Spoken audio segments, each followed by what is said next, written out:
YouTube 生配信お待たせしました。2週間ぶりでしょうか。お待たせいたしました。皆さんいかがお過ごしでしょうか。フローズンさんにお名前変わったのかな。こんばんは、よろしくお願いします。クルーズから帰ってまいりました。先週はちょっとね、お休みさせていただきましたがね、体調整えまして元気になっております。ご心配おかけしてごめんなさい。元気です。よろしくお願いします。さあ、今日はね、アニマルキングダムに来ておりますよ。これね、なんか新しいガイドマップさっきもらいました。今日はちょっとね、なんかすごい人が多くてびっくりしています。駐車場からね、いつもね歩いてくるんですけど、今日はトラムに乗ってでした。ということでね、それだけね駐車場に止めてる方も多いんだなっていう感じです。じゃあ今日は本当ゆっくりな感じでよろしくお願いいたします。で、シルベちゃんがねちょっと日本に一時帰国1週間だけしているので、なのでそっち一人でお届けいたします。アニマルキングダムのなんか探検隊みたいな感じで歩いていきたいと思います。いつもだったらこっちとか通らないけど、ちょっと通ってみようかな。ちょっとね自然な感じをね皆様とね味わえたらと思います。レイナさん、ありがとうございます。お久しぶりです。すみません。クルーズ楽しめましたよ。ありがとうございます。今あんまり飛ばしすぎないようにっていう感じでやっていきたいと思います。ありがとうございます。あやこさんはこんばんは。ありがとうございます。あやこさん優しい。今日もモデレーターさんありがとうございます。にゃんさん、今日はねちょっとクルーズでもらったピンとかを皆さんにお見せしたいななんて思っていて、そんなんもねなんかターンと持ってきましたので、後でじっくりと見たいと思います。まゆさんはこんばんは。クルーズの旅からお帰りなさい。心配してました。すみません。ご心配おかけしました。大丈夫になりました。M ジェリーさんありがとうございます。M ジェリーさんインスタの方にメッセージもねお写真の下に書いていただいてすごいありがとうございます。座ってゆっくりでもいいよみたいなこと書いてくださって、それもいいなと思ってありがとうございます。さあツリーオブライフ見えてきました。あんまりゆっくり見る時間なかったからこういう感じで、皆さんねここでねお写真撮ったりするんですけど、結構今8時半ちょっと回ったとこぐらいで、一般のねオープンが8時です。でまだ8時半の時点ではカメラのね方がまだおられないので、今は自撮りみたいな感じに皆さんされているようです。さあじゃあ順番に読ませていただきます。どこまでいたかな。博士おはこんです。ありがとうございます。この前ほんとシルベちゃんもうご心配おかけしてすみませんでした。ゆうかさんはこんばんは。ありがとうございます。お子様がなんか興味を示したぞ。さあよろしくお願いします。ゆっくりさせていただきます。くるみさんはこんばんは。体調だいぶ良くなりました。ありがとうございます。安弘さんありがとうございます。ほんと久しぶりなんですよね。兄貴ね1ヶ月2ヶ月ぐらい前行ったのがね確かね11月だったと思うので、さあどこに行こうかなっていう感じですが、こっちじゃない感じはするな。こっちじゃない感じはするけど、ちょっとツリーオブライフに近づいてみよう。本当に今日はちょっとまったりでお願いします。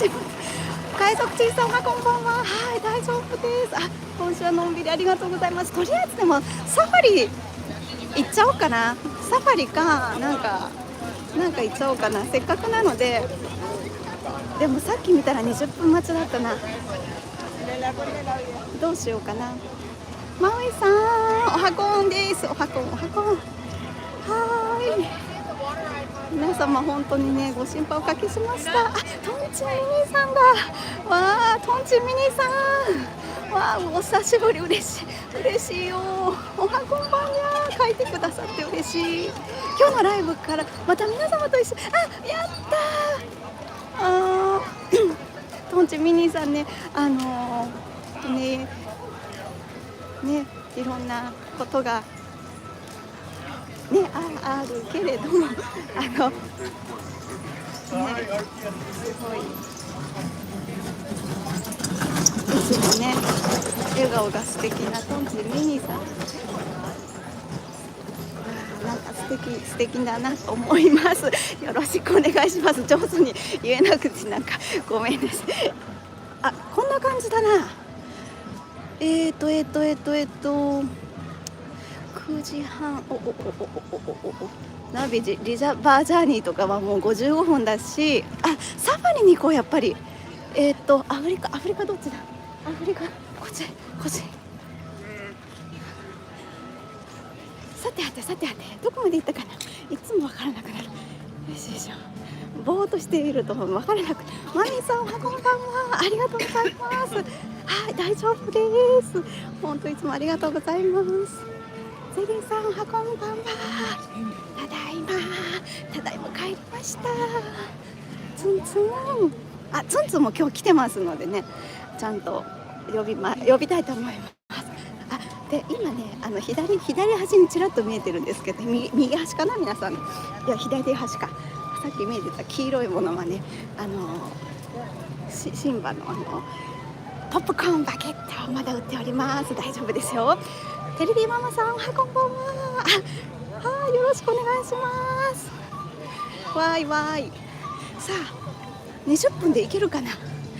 でこっちがねスターバックスになりますね。いっぱい人がいますね。嬉しい。ピッチカさんはこんばんは。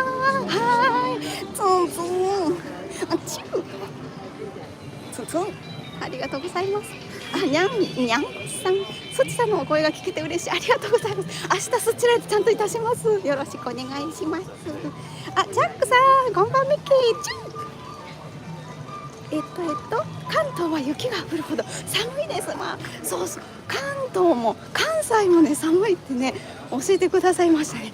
本当寒いって聞いてますので皆様お気をつけて。マハロさん、こんばんは。ありがとうございます。マハロさんがね関西寒いよって教えてくださったんですよね。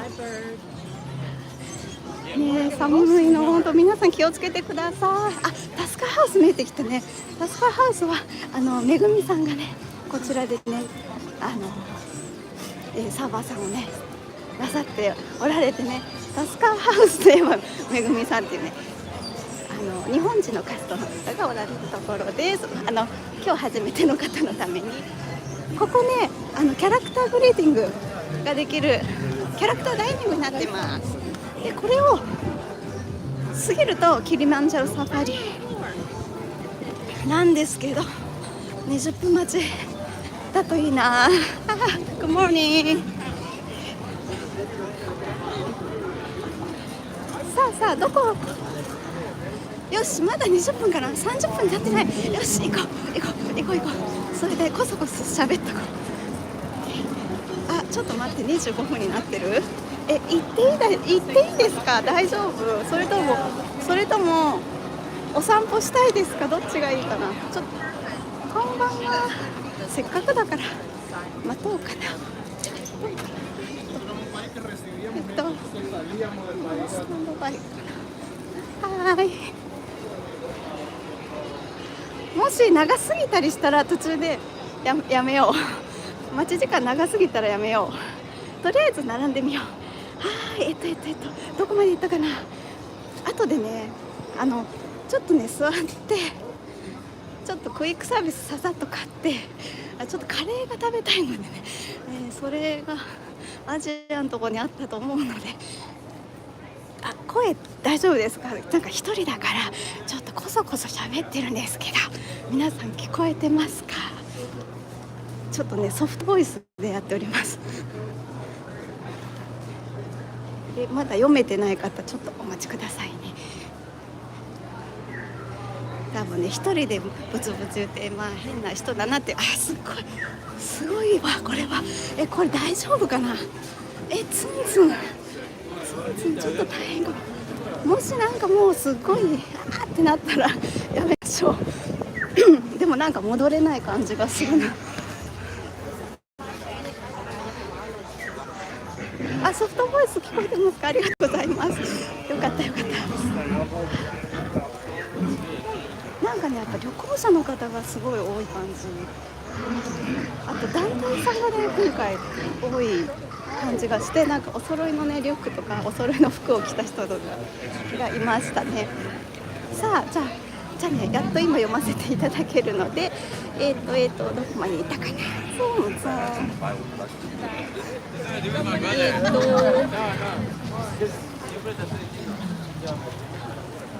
僕らも先週クルーズ船乗りましたよ。ツン博士クルーズ船乗ったんですか？何ツンそうなんですか？すちさんお運びです。有名なさんありがとうございます。体調いかがですか？無理しないでね。ありがとうございます。ゆっくり休んだおかげで大丈夫ですよ。ありがとうございます。はい、マウさんまったりです。ゆけいのさんはおはこんばんにゃー。大好きな兄貴。またアップのね像見に行きたいですね。今日はねちょっと寒いんですね。今日はなんと今11度ぐらいで、最高気温がお昼22度に上がって、それでどんどん落ちていくっていう、そういう感じになっておりますので、こちらねトンチミニさんがお好きそうなこちらのねジャケットを着ております。後でお見せします。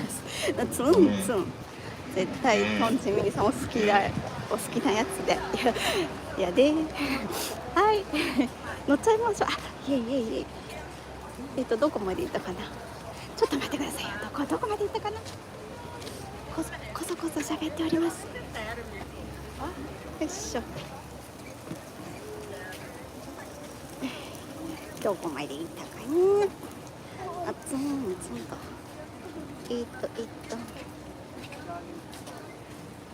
どこまで行ったか。ゆきえぬさんまで。みさきさん久々嬉しいです。よろしくお願いします。すちも久々になんかやっているような感じになっております。よろしくお願いします。そうですね。レイナさんカリフォルニア行きたかった100周年ね。今盛り上がりをすごいですよね。なんか本当イベントお衣装とかもね実際に見てみたかったなという感じでね、写真を見ながらって思っておりますが、でもこちらも楽しみましょう。またベッチさんまったりタイムありがとうございます。よろしくお願いします。いつもねスタンド FM の方にすごいアーカイブめっちゃ見ていただいてありがとうございます。本当嬉しいと思ってありがとうございます。いくさんこんばんは。今日はまったりでお願いします。元気そうでよかったです。ありがとうございます。よかったありがとうございます。ご心配おかけしました。で今ねアニマルキングダムなんですけど、キリマンジャロサファリ動物さんがね見れるアトラクションに乗るためにこちらの列に並んでおります。そして一人なのでなんかボソボソとおしゃべりしております。ちょっと今日マイク持ってきたんですけど、マイクなしでも周りが静かなら大丈夫かなという感じでマイクなしでお届けしております。なんかスプラッシュマウンテンもね本当に引退しちゃってディズニーワールドの方にね。それもすごいなんかね、結構な悲しみがありました。それのツイートをね、前のなんか載ってるとこツイートしようと思ったんですけど、なんか悲しくなってできなかったので、もうちょっとしたら出そうかなって思っています。そうよいしょ。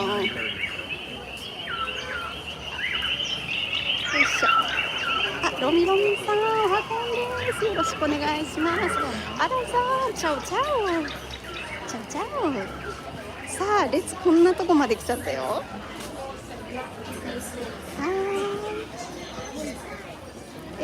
こういちさん、おはこんばんは。よろしくお願いします。ちょっと変わり映えがしたいね。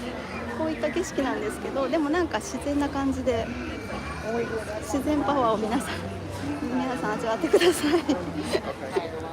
ね、でもこのね建物とかすごい面白いんですよね。ね、こんな建物なかなか見れないもんね。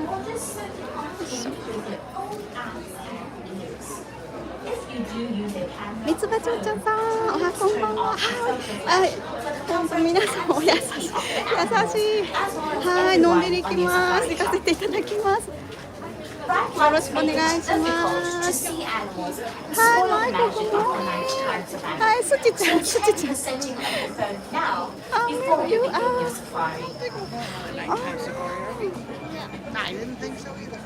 Oh no, we missed.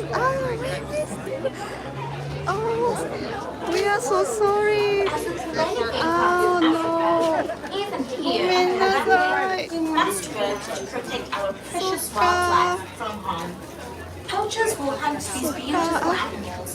いや、ごめんなさい。We are so sorry, マイコさん。エミリーさん。そうだ。is just as big a problem. The demand farmland to feed growing populations. Yeah, we are on the cruise ship. Andごめんなさい。そうだ、マイコさん、ごめんなさい。しょぼん。It is therefore our shared responsibility to find a balance that But protects I'm so happy you guys had a fun trip. That is great. にょんよろしくお願いします。はい、博士今日寒いです。なんかそうもうね、こういう格好です。帽子かぶってくる方もいらっしゃるし、ワンゴスクルーズ船からありがとうございます。元気です。ありがとうございます。みわさんありがとうございます。はい、クルーズ話も今日ちょっとねするためになんだろう、お家に送ってくるネームタグについてるなんか旅程表、アイティナリーとか持ってきました。どこ行ったみたいな話ができるように、そっちすぐ忘れちゃうけどね、持ってきました。どこまで行ったかな。ありがとうございます、ゆきねさん。いましたよ。いろいろなピクサーキャラ楽しかった。アンコーリンちゃん、お風呂からわーい、ありがとうございます。わーい、お風呂に携帯がつからないように気をつけてください。片見さん、おはこんです。生きておりますよ。ありがとうございます。頑張って生きております。ビーズちゃん、こんばんは。よろしくお願いします。お待たせしました。まゆさん、ピン楽しみです。さあ、これに乗ったらね、お見せできるかなっていう感じがしております。すっごい大量にピンをもらったんですよ、実は。その話もね、ちょっとしましょう。なんと、やゆうさん、こんばんは。作業しながら、いやお忙しいのにありがとうございます。よろしくお願いします。こんな看板できたんだ。博士、キリマンジャロの看板のことかしら。なんか見逃したかも。そう熊系さん、熊系さん、こんばんは。こそっとバイスでお届けしております。しょうごさん、おはこんばんは。アニマルキングダム楽しみです。よかったです。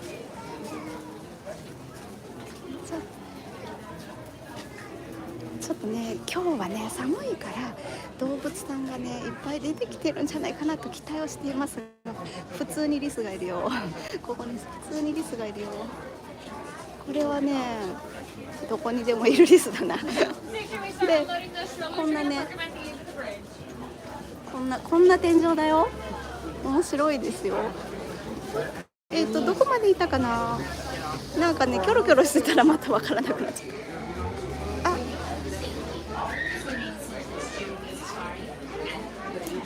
ツンツン。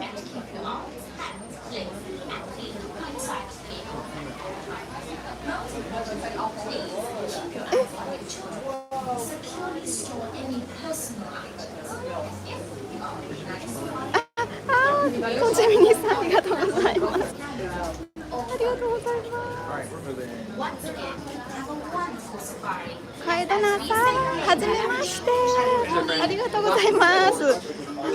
つけてくださってありがとうございます。いつもはね、大体まったりね、こんな風に回ったりとか、あと、乗り物に乗りまくりたい時はそういう回もあるんですけど、最近ね人が多くてなかなかねアトラクション次々っていう風にするのが難しくなってきて、だけどねできるだけ皆さんと一緒にいろんなこと体験したり雰囲気をね一緒に味わっていきたいなと、味わっていただけたらなと思って配信してます。こももさん、こんばんは。お元気ですか？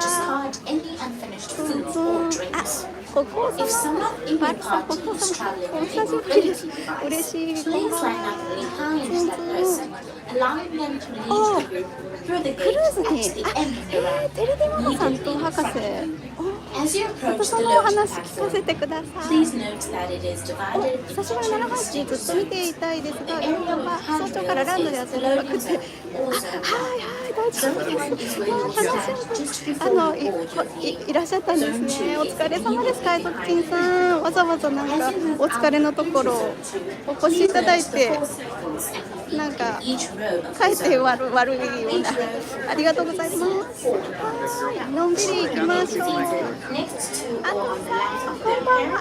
どうもお久しぶりです。明けましたね。こちらこそね、2023年もね、どうぞよろしくお願いします。のんびりとね、こうやってお届けしてます。皆さんも大変なことだったみたいです。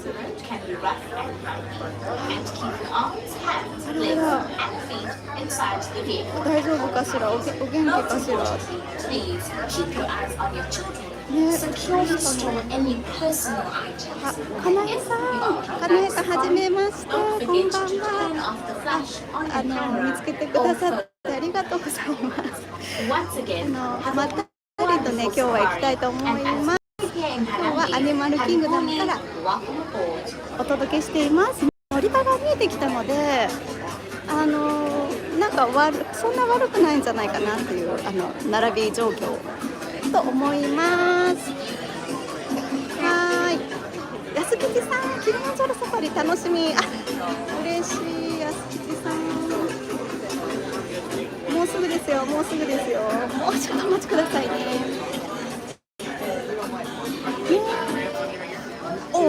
豪華なクルーズ体験。いや、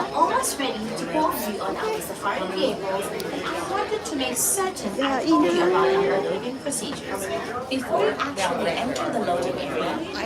2週連続海賊人さん、そう、お出かけ素敵。楽しんで来られたってのもいいですね。声大丈夫です。ありがとうございます。さあ、なんかね、こんな感じです。皆さんにセクシーボイス、そんなこと言ってないっていうマイナーさん。そう、はるさん優しい。並んでる時もチャットでみんなでお話ししたらあっという間ですよ。ケイヌさん、東京のディズニーも海外の方が増えましたよ。だいぶ日本も規制が弱くなってきたんでしょうかね。弱くっていうか緩くかな。どうなんでしょうね。なんかこっちではね、4本っていうのはあんまりポピュラーじゃないんですよ。こっちってアメリカでは3本でなんか完結みたいな感じ。なんかそれがちょっと日本と違うのかなといった印象がしますがね。あんま詳しいことは分かりませんが。パイロットさんはアトラクション三昧いいですね。アトラクションで乗りまくるの楽しい。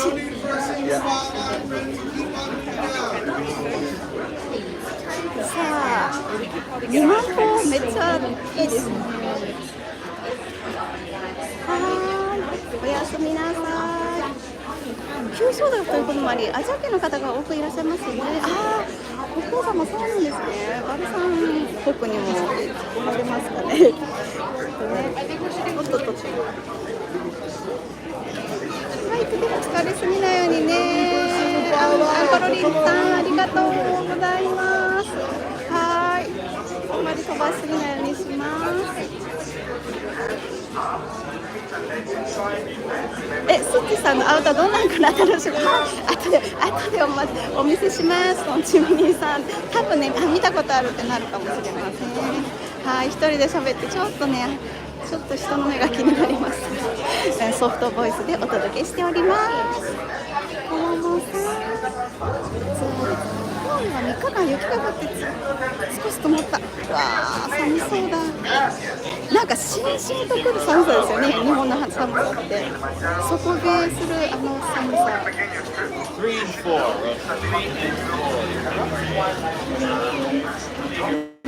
朝早いので、こういうところでたどり着けるか心配です。本当だ、凍結しないでほしいですね。沖縄までまあ素敵。温まってきてくださいね。沖縄で楽しんできてください。One, Yes? row 7 as well. Okay, thank you. はい、ロー7になりました。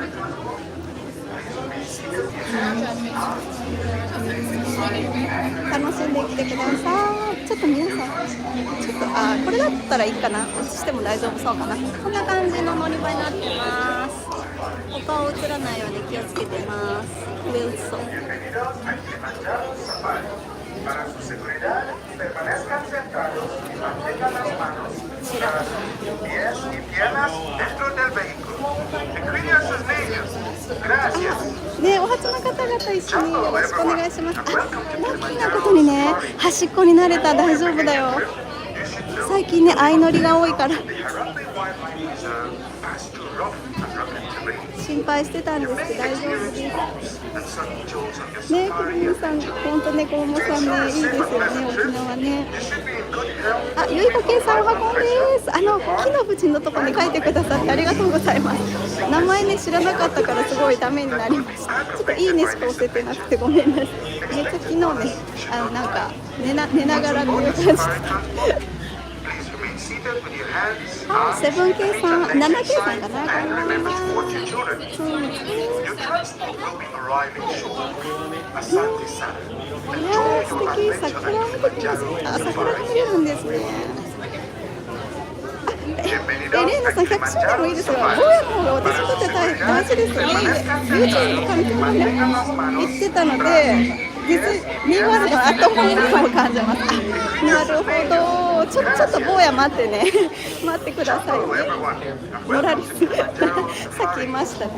はい。ヤンさん、はい。後ほどお届けします。あれ、真ん中じゃない。Please watch your hands, arms, feet, and legs. Those doors to your right are sliding shut. よし、走らんかい。Asante-san Warden. As we like to say here in Harambe, Chwande, and that does mean let's go. Jocko friends, my name is Andrew and I will be your safari guide today. If you look above your heads, you will see an animal spotting guide. I can't promise that we'll be able to see everything on that list, but we do tend to have some pretty good luck out here. Before we head on to the reserve, I do want to remind you all to remain seated with your hands, arms, feet, and legs inside the truck at all times. This does include the little ones that can either be in your lap or in the seat next to you, but please do not lift up your children or pass them back and forth. It can get pretty bumpy out here, and I do not want anybody getting hurt. We are going to be entering all of these animals' homes, so please do not call out to the animals or make any sort of loud noises. This will scare the animals and they will move further away from the truck. There is absolutely no eating, drinking, or smoking of any kind when we are out on the reserve today.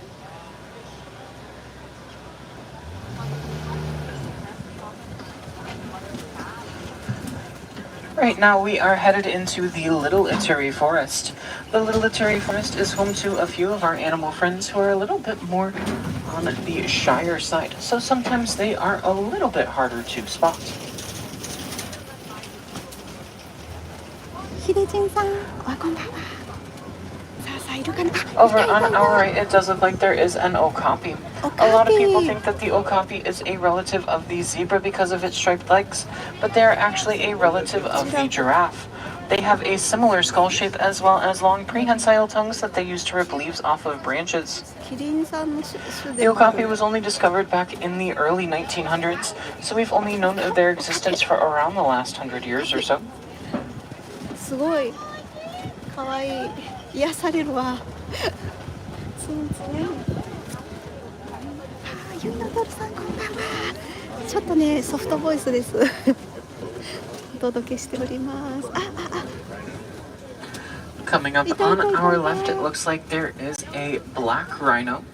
Black rhinos are one of the smaller species of rhino, weighing in at around 3,000 pounds when they are fully grown. These rhinos are usually solitary creatures, so that means that they like to live on their own. It does look like there is a saddle-billed stork over on our left as well.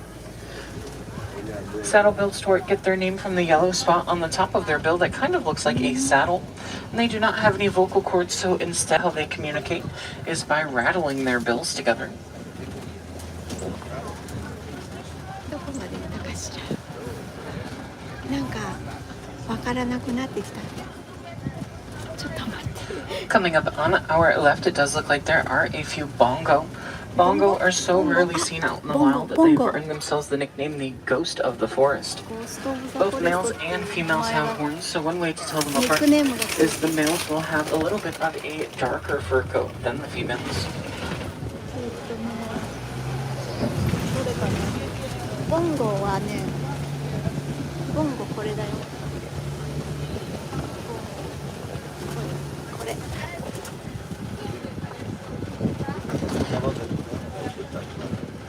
Right now we are headed over to the Safi River. The Safi River is home to a few of our animal friends who are a little bit more on the aquatic side, so that means that they like to live in the water. Coming up on our right, it does look like there are a few pink-backed pelicans.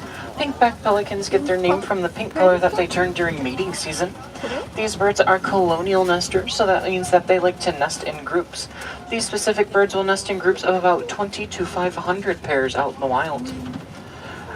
Coming up on our left, it looks like there are a few hippos. Hippos usually like to sink all the way down to the bottom of the river and walk along the river floor. They can usually hold their breath for around 8 minutes, so they can be down there for quite a while. And it's the largest mouth. ごめんね、見れないね。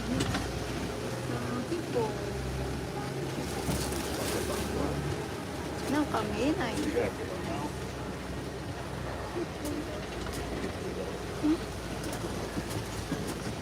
いないね。見えなかったね、ヒポ。カバさんがね、水のとこに沈んでたみたいなんです Coming up on our left, it looks like there are a few Nile crocodiles. Nile Nile crocodiles are one of the largest species of crocodilian in all of Africa, アフリカの reaching 中で lengths 一番 of 大きな around 16 to 18 feet when they are fully grown. フィード。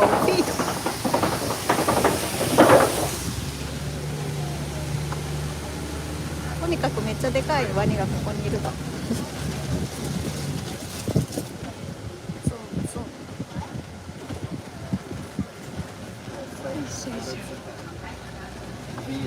今日ね、なんかもうちょっと動物さんが活発だと思ったけど、っていう。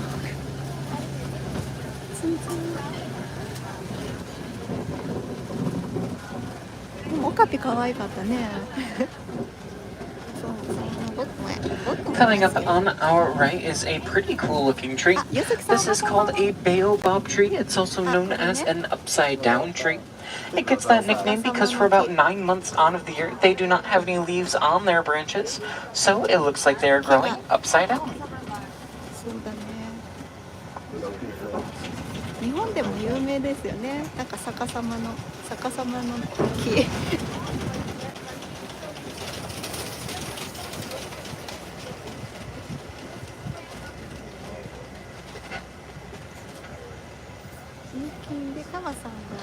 Right now we are headed down to the savannah.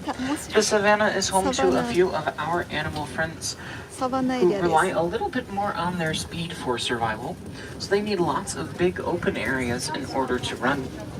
走れるように大きなエリア作ってあるみたいですね。Over on our right, it does look like there are a few wildebeest. Wildebeest can travel in herds of around 1.5 million during their Great Migration. It's been said that in years past, they've picked up such a large dirt and dust cloud that it was able to be seen from the International Space Station. Coming up on our right, it looks like there are a few Ankole cattle.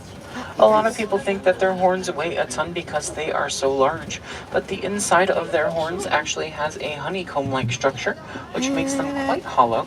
As you can see, their horns come in all different shapes and sizes. そんな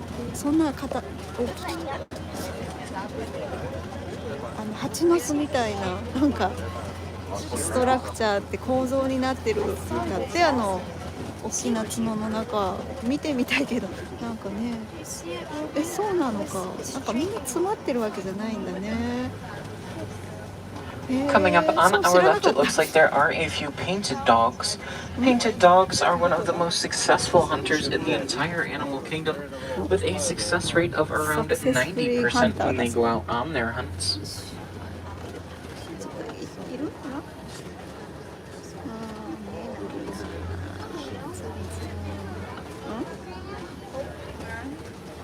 ちょっと見えなかった。そっちのとこから見えなくてごめんね。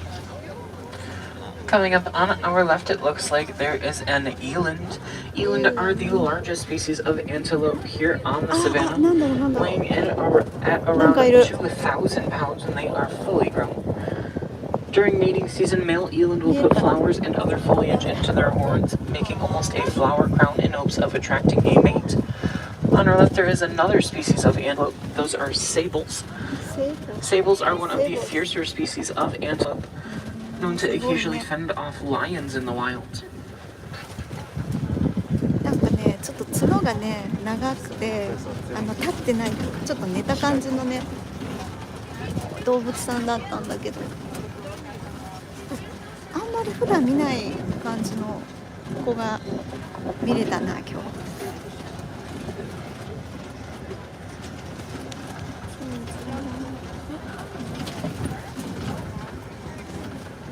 結構やっぱり広いねここね。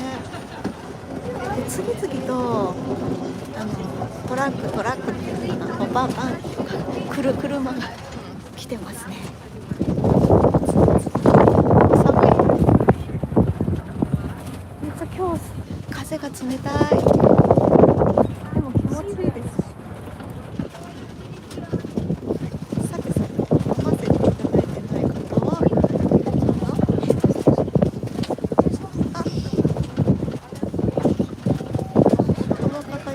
Coming up on our right, it does look like there are a few Hartman's mountain zebras. Similar to our fingerprints, each and every zebra's stripe pattern is unique to that zebra, and a group of zebras is called a dazzle. Over on our right towards the top of the hill, it looks like there are a few springbok.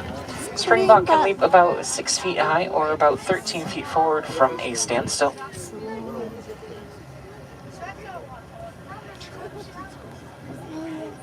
すごい、めっちゃ近いですよ。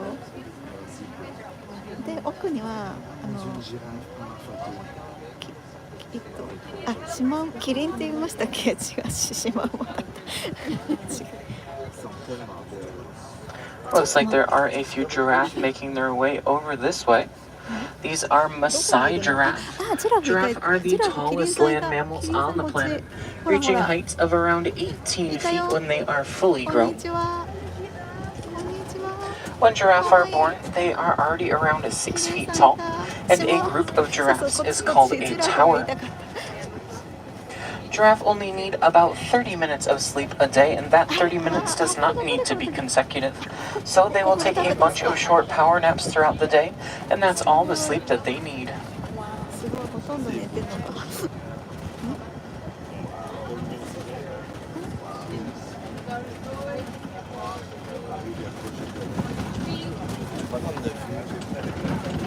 何キリンさんいたね。キリンさんたくさんいました。すごいね、キリンさん見るとテンション上がる。 Judging by all of these knocked over trees and branches, I'd say we're getting pretty close to elephant country. 何どれのこと？なんか折れてるよこの木。大丈夫？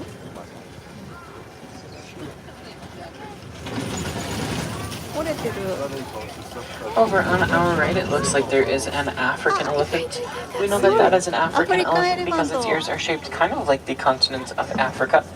They are one of the largest land mammals on the planet. Over on our left, it looks like there are a few mandrill. Mandrill are one of the larger species of monkey.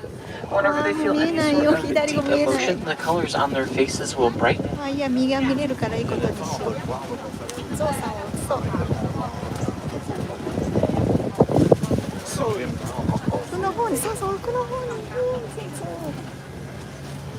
ロードクローズド。はーい。はい、チョイス。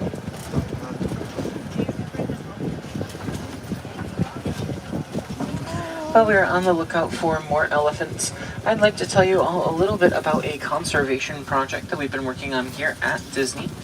One day when we were observing our elephants, we discovered that they do not like the sound of bees and will actually run away from them. Over in Kenya, there was a herd of wild elephants that kept going onto some farmers' lands and eating a bunch of their crops. The farmers tried shooing the elephants away, but nothing was really working. So we proposed the idea of a beehive fence. These fences are now placed all around the farmers' crops. That way the elephants will hear the bees and go in a different direction. ともみさん、こんばんは。ご挨拶遅くなりましてごめんなさい。今見つけました。お名前聞こえてるかな。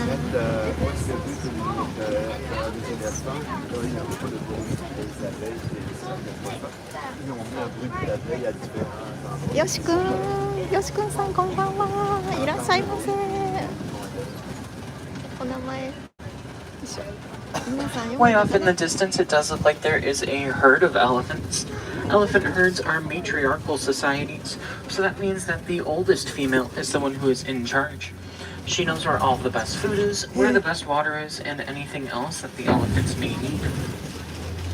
Elephant herds usually consist of mom elephants with their young. Male elephants will typically stay with their mom until they're about 15 years old or so.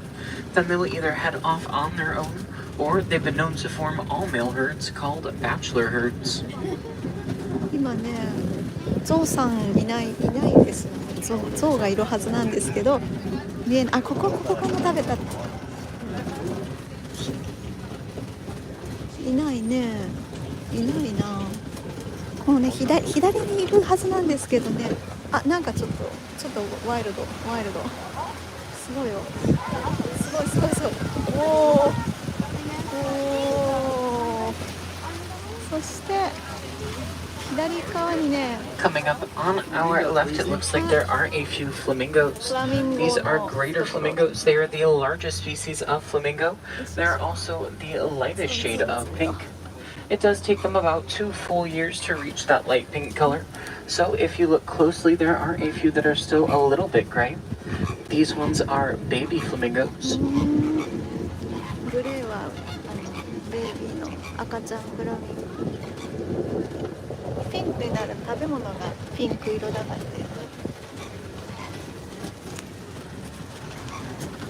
よいしょ。あ、パパさん。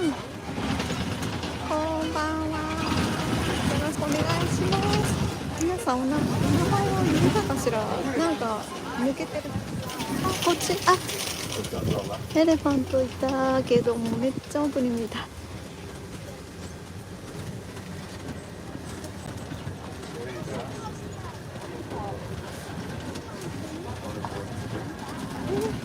っきジャズさんがいらっしゃったような気がしたけど、気のせいかな。もう目が見えてないかな。あ、サイいた。モモロックさんはこんばんは。どこまで。ジャックさんおやすみなさい。あ、ジャックさんやっぱりいらっしゃった。よし、ちゃんと。Coming up on our left, it looks like we are getting pretty close to cheetah territory.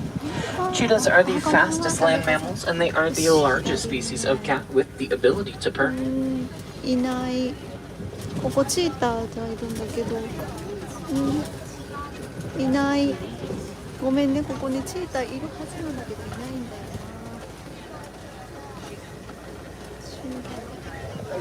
な。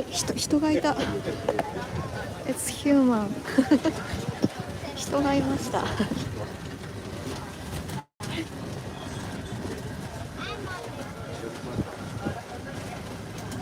岩さん、そういっぱいいました。キリンさんね。チーターいなかったって。Coming up on our left, it looks like we are getting pretty close to some Kopi rocks. Kopis tend to be the home of lions. Lions are nocturnal animals, so that means that they like to sleep during the day and are a little bit more active at night. Lions do sleep for about 14 to 20 hours a day. When they are awake, the females are the ones who go out and do the hunting, while the males will stay behind and watch over their lands as well as their young. Over on our right, it does look like there are a few white rhinos. White rhinos are one of the larger species of rhino, weighing in at around 4,000 to 5,000 pounds when they are fully grown. These rhinos don't have the best eyesight, but they do have some really good hearing to make up for it. And a group of rhinos is called a crash. あ、こんなとこになんか絵がある。壁画が。ライオンがいないね。いません。あ、ちょっと待って。どこ。あ、ちょっとね見にくい。いるんだけども。この辺。でもすごい寝てるし。ほんとちょっとしか見れなかった。あらららら。ちょっとなんかちょこっとしか見れない。Coming up on our left, it looks like there are a few warthogs. Warthogs are one of the largest species of burrowing animal. They will either dig their own burrows or they've been known to use other animals' burrows once they are done with them. Once the warthog feels at home, they will back themselves into their burrow with their tusks facing outwards. That way, if a predator approaches, they can charge at them at full speed with their tusks. アクナマタタいましたね、さっきね。 Just a reminder, friends, that there is no eating on the safari.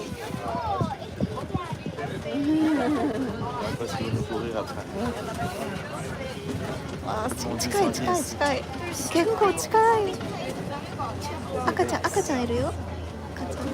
赤ちゃんもいます。 Coming up on our right, it looks like there are a few ostrich. Ostrich are the largest birds on the planet. Their eggs can weigh around 3 pounds, which is equivalent to about 24 chicken eggs. Ostrich eggs are so sturdy that they can withstand the weight of a fully grown person.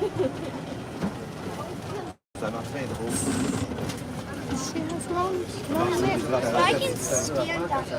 すごいね。卵落ちてた。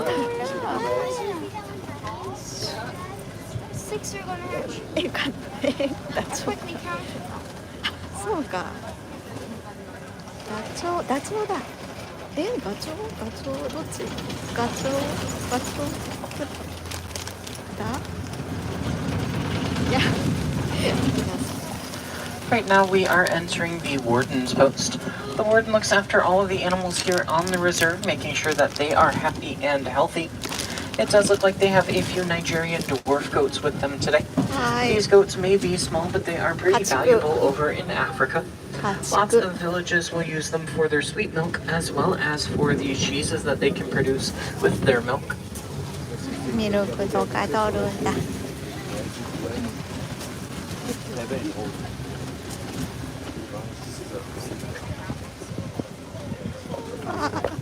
あれあれあれあれ。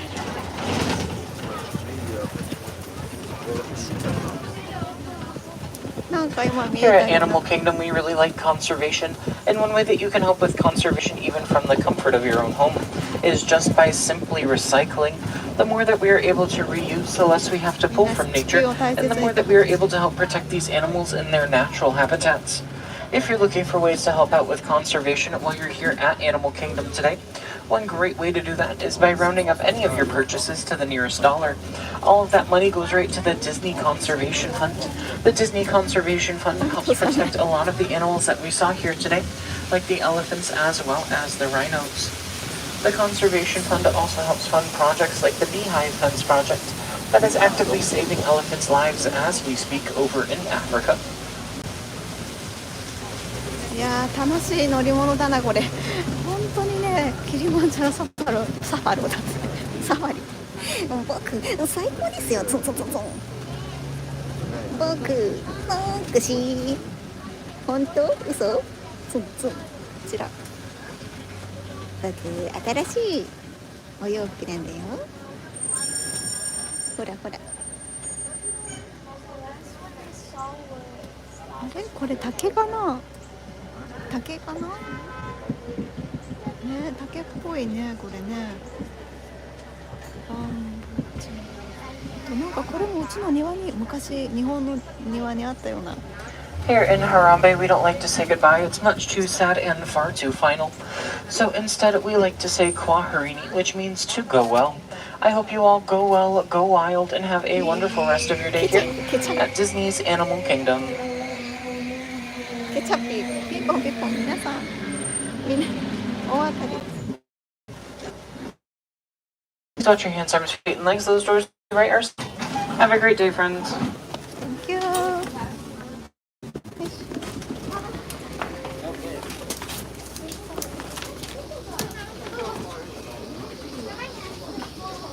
はい。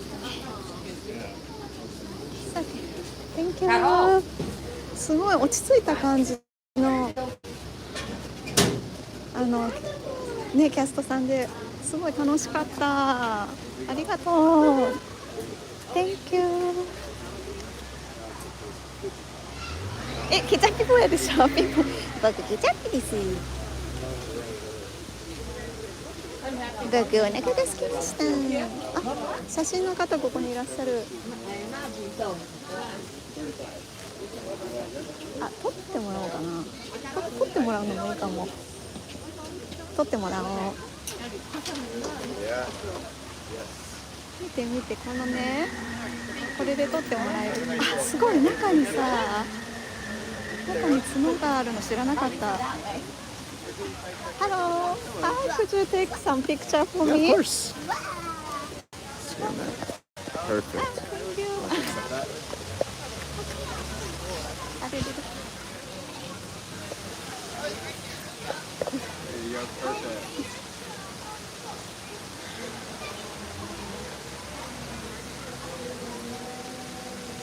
あ、Thank you.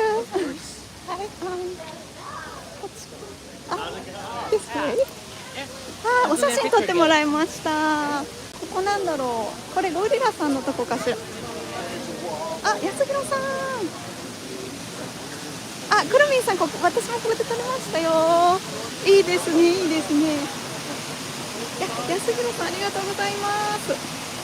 はい、次回はね、2人でね、揃ってお届けできたらいいんですけど、シルベちゃんがね、体調が良ければという感じで、はい、ありがとうございます。よろしくお願いします。おやすみなさい。ゴリラさん見えますか？ゴリラさん見えます？ちーちゃん、ちーちゃん、こんばんは。今です。キリマンジャロサファリ終わっちゃった。ちょっとあれ、なんだ、あれ、ちょっとごめんなさい。やだ、やった、電源が落ちちゃった。ちょ落ち着け。ちょっとギンブル。あ、ゴリラさん、ゴリラ。ここにいるんだけどパクね、なんかね考えにふけた感じで、こっちにはたります。はい、さあ行きましょう。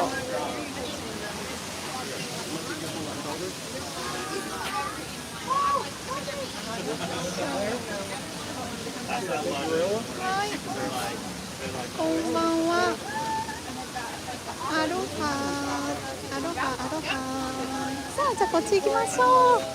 僕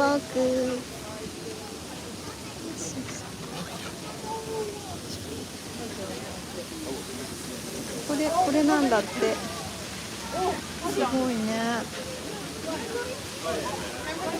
横顔しか見えなかったから、こっちからも見えるけど遠いよね。こっちからだとちょっと遠いかもしれないね。ちょっといいや、こっち行こう。はい、楽しかった。僕ちいちゃん、ありがとうございます。なんかね、嬉しいことにね、一回もね途切れることなかったっぽいです。これね、これだ、ワイルドアフリカトレック。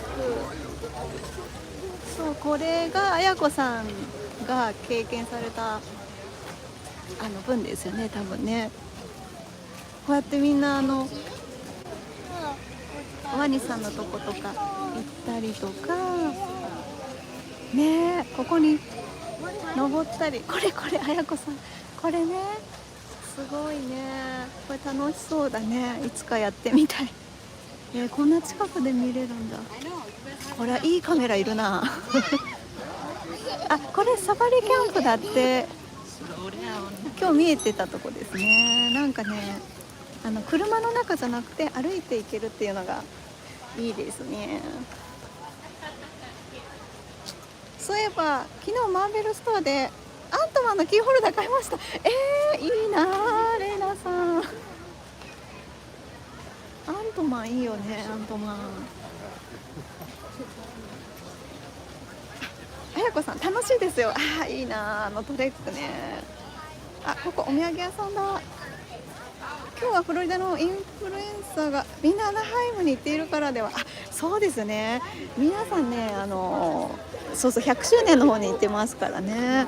それ行ってると思いますここのなんかお土産屋さんってね、結構なんだろう、ぬいぐるみ系が多いんだけど、あとはね、サファリトレックの T シャツとかおもちゃなんかもあったり、ちっちゃい子用のこういうお洋服とか、ミッキーちゃん、ミニーちゃんのぬいぐるみ、お洋服が可愛いね。そう、結構なんかすごい人だ。ちょっとなんかちょっと人が多いのでこっち行きます。ゴリラフォールズの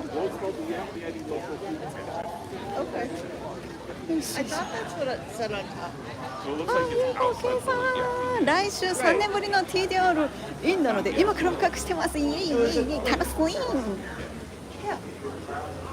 やったん。ゆいこけいさん、楽しんできてください。めっちゃ楽しみですね。これどこ行くんだろうね。汽車も動いてるみたいだね。えいこさん、おはこんばんは。ツンツン、今ね、キリマンジャロサファリ乗っちゃったんです。なのでまたアーカイブでご覧いただけると嬉しいです。かわいい女の子が、ちっちゃいお子ちゃまがね、ここにいて、なんか下が気になるみたい。いいよね。リスがいた、リス。さあ、プラネット、ここのね、プラネットウォッチから列車に乗ってお絵かき教室とかに行けるんですけど、そうそう、それ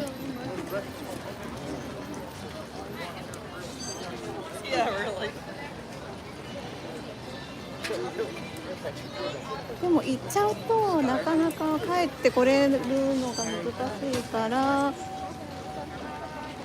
ツンツンどうしようかな。お絵描き良いな。ゆうまいなさんいい？じゃあ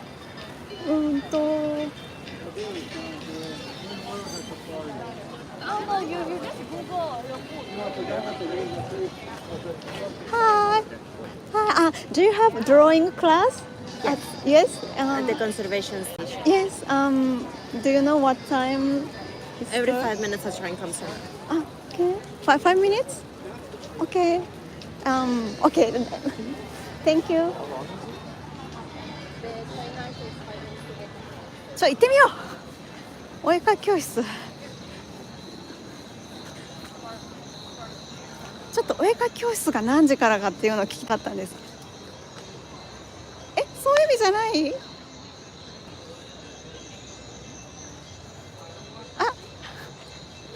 なんかわかんないけど、お絵描き教室やってなくても行っちゃおう。こんなに空いてるのちょっと嬉しくないですか？Hello. Hi. Train has arrived. It will be boarding shortly. Okay. That is the back of the train. This is the front of the train. Whichever side you like to see. Okay. Thank you. じゃあフロントの方に行こう。ちょっと電波が悪かったら即帰ります。やったー。もう乗れるよ。行っちゃおうイエーイ。ね、いつもとちょっと違うことしたいもんね。ツンツンツンツンツンツン。ゆりさん運んです。ツンツン。この間アバターました。新しいアバターどうでしたかゆりさん。ツンツン。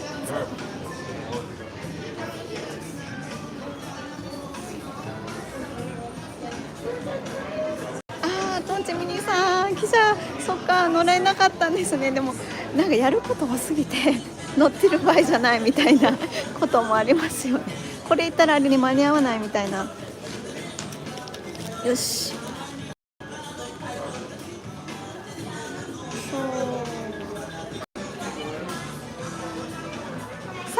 あオープンした。ゲートオープン。さあ見に行くよ。ツンツンツン。じゃあ端っこに乗っちゃおうかな。僕ここになります。僕落とさないようにしてね。おーってならないようにします。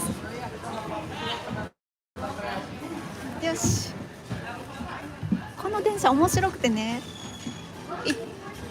なんていうのかな、サイドウェイ、側面片方の面しか見れないです。危ない。ご乗車ありがとうございます。この列車は特急ラフィキなんとね読めない。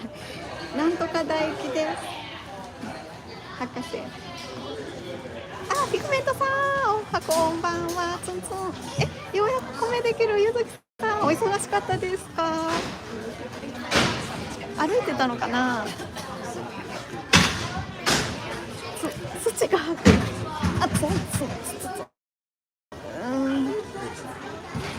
坊や歯です。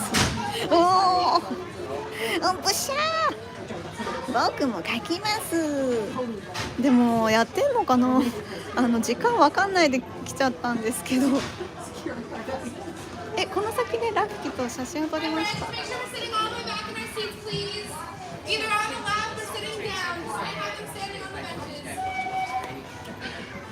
Greetings, friends, and welcome aboard the Wildlife Express. For a safe journey, あ、今日は remember 矢 to 崎 stay さん、歩 seated, きサプリ keeping な your んで hands, す。あ、そ arms, うなんで feet, す and か。じゃあお legs 出かけだ inside った the のか train. な。 Sit all the way back 買い物 against the さ bench, ん、 and 前回行 please った時 be こ sure れ to の watch 存在 your 知らなくてい children. けませんでした。 Asante. 買い物さん。 Bienvenidos ま a だまだ bordo 次 de があるじゃ World ないですか。 Express. Para que tengan un viaje seguro, manténganse sentados, con las manos, brazos y piernas dentro del tren. Siéntense hasta atrás, pegados al respaldo de la banca. Y por favor, vigilen a los それは大変ですよ niños. ね。わかるわ。そっちもほとんど一人でパッキング、そしてそうそう荷物開けたりするのもしてました。そうそう大変なのわかる。お疲れ様です。 Welcome aboard the Wild さあ Life 電波が Express. ね We've serviced to repeat 電波が生き残りますように、ね、願いをかけながら。あ、 wide range of animal adventures, from the adventure section, where you can get up close and personal with domesticated animals like goats, 3 sheep, 月に行く予定なのでリベンジしたいです。ファイナダーさん、ぜひぜひぜひ。 and our veterinary, nutrition, and science centers. Also, be sure to check out the animation experience at Conservation ガタンゴトン。 Station, where you can learn to draw your favorite Disney characters, inspired by live animals from one of our animators.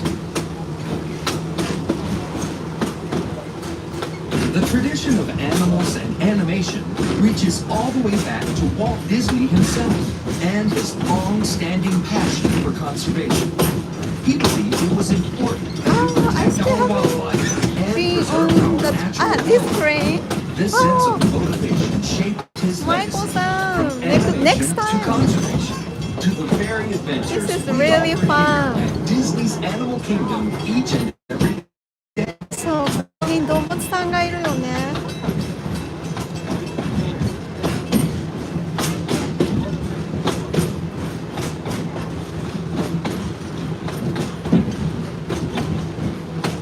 As we make our way to Rafiki's Planet Watch, keep an eye out for some of the exciting wildlife we might encounter along the way, and the highly trained おお、トン specialists シー who ミ get ニ様また新しいの見られ the た。 rhinos to the mighty African elephant. すごいな。 The species we care for here at Disney's Animal Kingdom are some of the very same animals that animated classics like The Lion King, The Jungle Book, and more.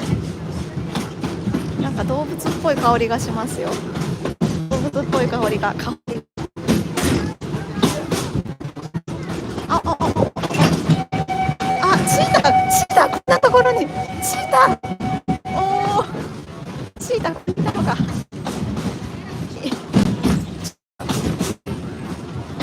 それと、わあ、大きな野菜。 First animated feature to bring live animals ライ into ノ、 the ライノい studio. たでしょ。 In the 1940s, Walt Disney and his animators modeled What? characters from the film after the movements and natural 面白い characters of ね。 the real-life elephants. ホワイトライノビルディング16だって。アフリカエレファントのビルディング。 Continues today as animators テンボハウスって書いてある。 to observe そうなんだ。 animals' surroundings. Here at Disney's Animal Kingdom, あ、いたよ。エレファント。この建物にいた。ここ。白サイです。そうそう、白サイ。ホワイトライノいたよ。あ。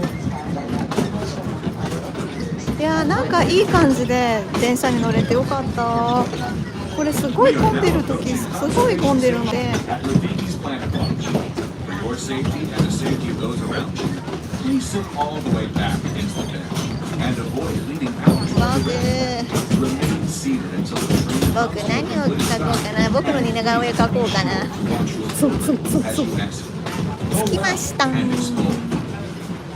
9時45分。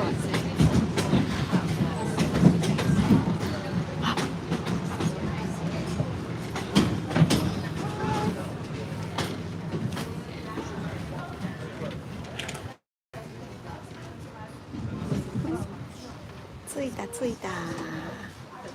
さあ何時からなんだろうな。クラス書いてるけど、なんか11時とかだったら諦めよ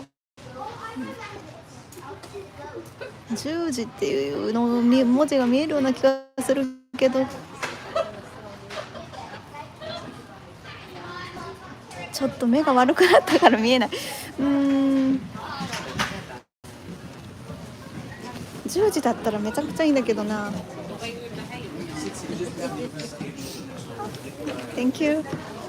さあ行きましょう。そんな早くからやってないかな。Let me see。どうかな。やったー、10 AM だね。10時45分、11時半だって。だからあと15分あるから行けるかも。早歩きで行こう。よかった。今日ラッキーね、ついてるね。今は9時46分です。こんにちは。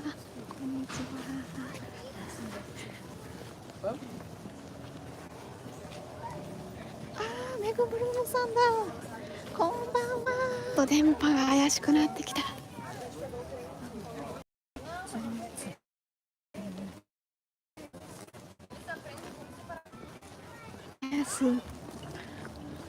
木のマークはここで、子供のアクティビティがあるんですけど、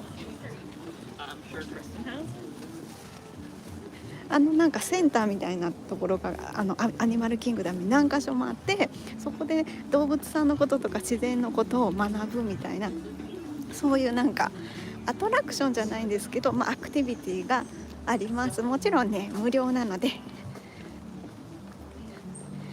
お子さんだけじゃなくて大人でもね、結構楽しめました。さて行きましょう。さあ10時に間に合うといいんだけど。こんにちは。早い。ワールドバード。間に合うといいな。10時とかダメだったら何時だったっけ。メーションエクスペリエンス、こっちだね。ここはね、ふれあい動物園があります。触れるようになったのかな。もう、触れるようになってますね。動物さんを触れます。さあ、じゃあお絵かき教室の方に入りましょう。45分にはなりたくないから10時に間に合うように。よし。Thank you。よいしょ。Hello. Hello, using lightning lane? Nope, come on this side. No. So just stand by. Just grab paper and pencils, you're on Chief Bogo. Thank you. はい、もらいました。ライトニングね、持ってないのに持ってるとか言ってしまった。Hello. Just me. Okay, thank you. よし。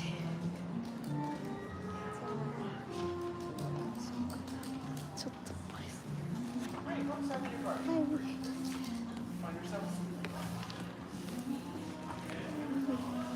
よし、ここにしよう。一番前にしたよ。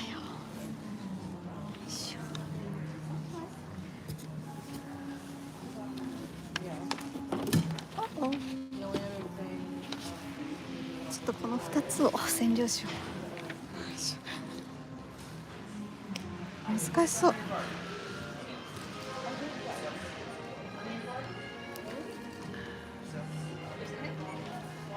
バルタママニアック、結構マニアック。この人ね、私ビデオを撮ったことがあったんですけど、動画ね、スッチこ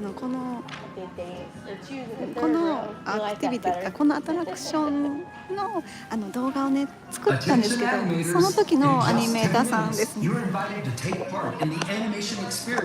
Right here at Conservation Station, where you'll learn to draw one of your favorite characters with the help of one of our very own Disney artists. Get ready, the animation experience takes place under the atrium in just 10 minutes.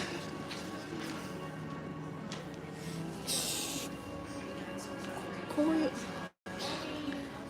もこういう紙をもらいました。で皆さんが見えるようにちょっとスタンドにしてこんな感じにすれば見えるかな。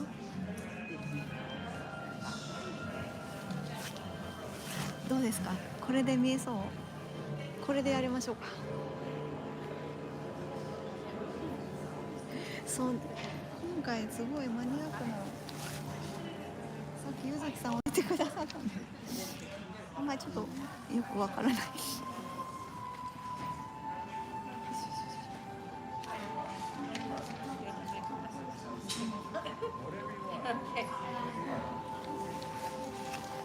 Right here. I'll go to the bathroom.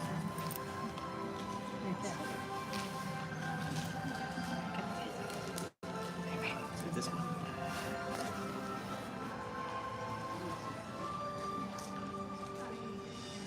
ちょっと今この状態で上着を脱ぎたいと思います。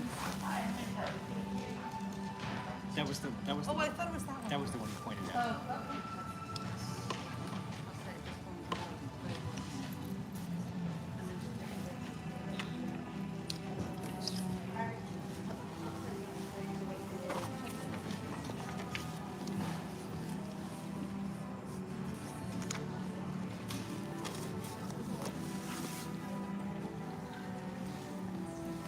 ちょっと暑いので上着を脱ぎます。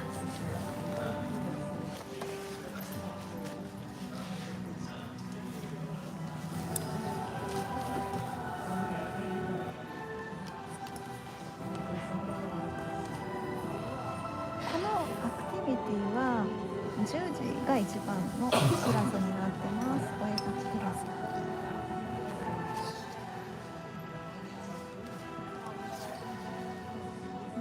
こういうものを着てます。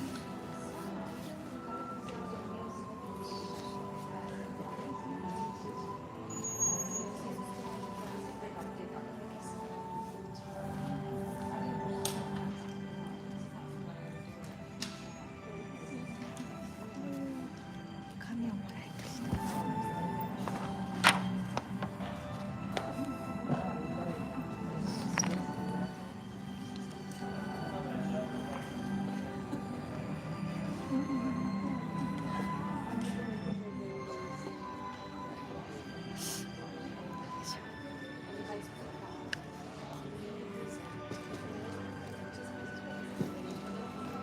ゆきえなさん、あ、トイスケいいな。口もする。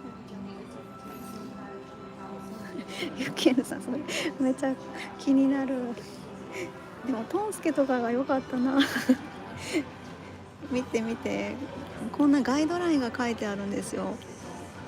キャラによって。これを頼りにね書く感じになってますね。前はねこんなんなかったんですけど、そう2、3年前はなかったけど、こんな感じです。Attention animators! In just 5 minutes, you're invited to explore the magic of Disney animation right here in the animation experience at Conservation で Station. もこれやってたらなん In か this ね exciting 絵が上手 experience, になっても join らう artists 作に as they teach 落 you ち to る。 draw one of many beloved Disney characters inspired by animals living here at Disney's Animal Kingdom. おやすみなさい。 Please find a seat and get your pencils ready because the animation experience begins in just 5 minutes. Just 5 minutes. よし、ちゃんと鉛筆。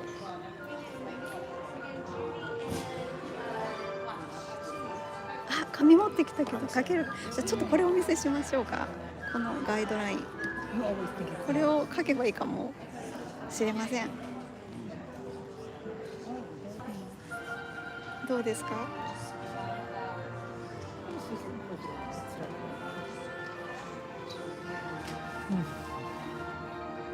このガイドライン難しいよね。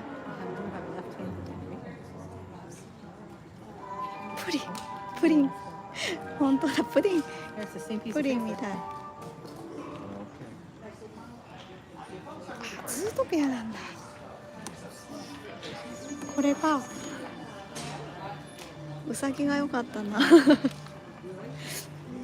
ジュディっていうんだったっけ。ジュディじゃない。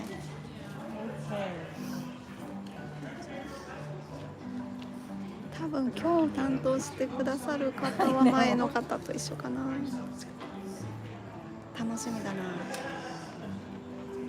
さあどうでしょう、ガイドライン書けましたでしょうか。ちなみに丸書いてこれ書くだけでもいいな。僕は自分の顔を描きます。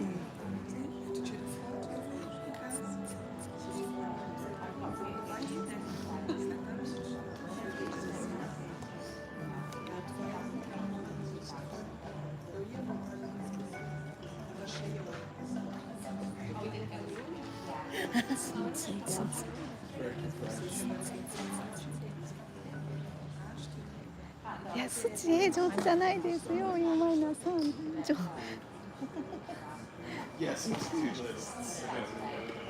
坊や書きやす。僕、たかしと僕を書き分けられるかな、みんな。どうかな。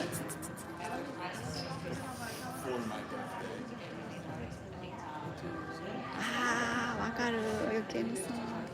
お声がね、心地よくて眠たくなるのわかる。はあ、ゆうなとりさんおやすみなさい。今日あんまりWi-Fi が途切れないね。よかったね。あ、スチにベレー帽。ちょっと気分だけでも。ガイドライン難しい。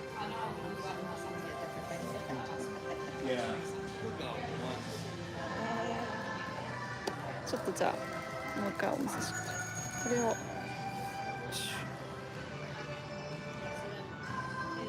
こんな感じ。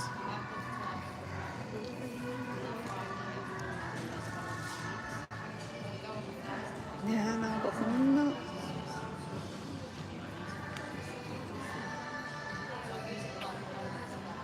そうなんかね、ファンタジーのクルーズ乗ってたらですね、坊やを持ってたらね、すごい声かけられて、坊や同盟ができました。イエーイ、ツンツンツンツンツンツン。僕ピンバッジもらっちゃった。ツンツンツンツンツンツン。みんなオレンジ坊やのことを好きじゃないからってその人が言ってて、そんなことないよっていうね、お話をして盛り上がりました。ベレー帽似合いそう。ツンツン。あ、フィグメントさん準備できました。イエイイエイ。さあ頑張る。結構早いんですよこれ。よし、じゃあちょっとカメラの用意もしようか。もう10時になりました。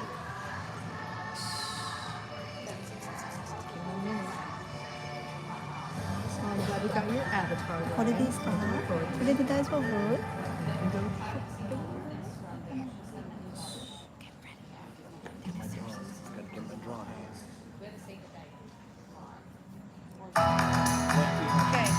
？Welcome, friends, to the animation experience at Conservation Station.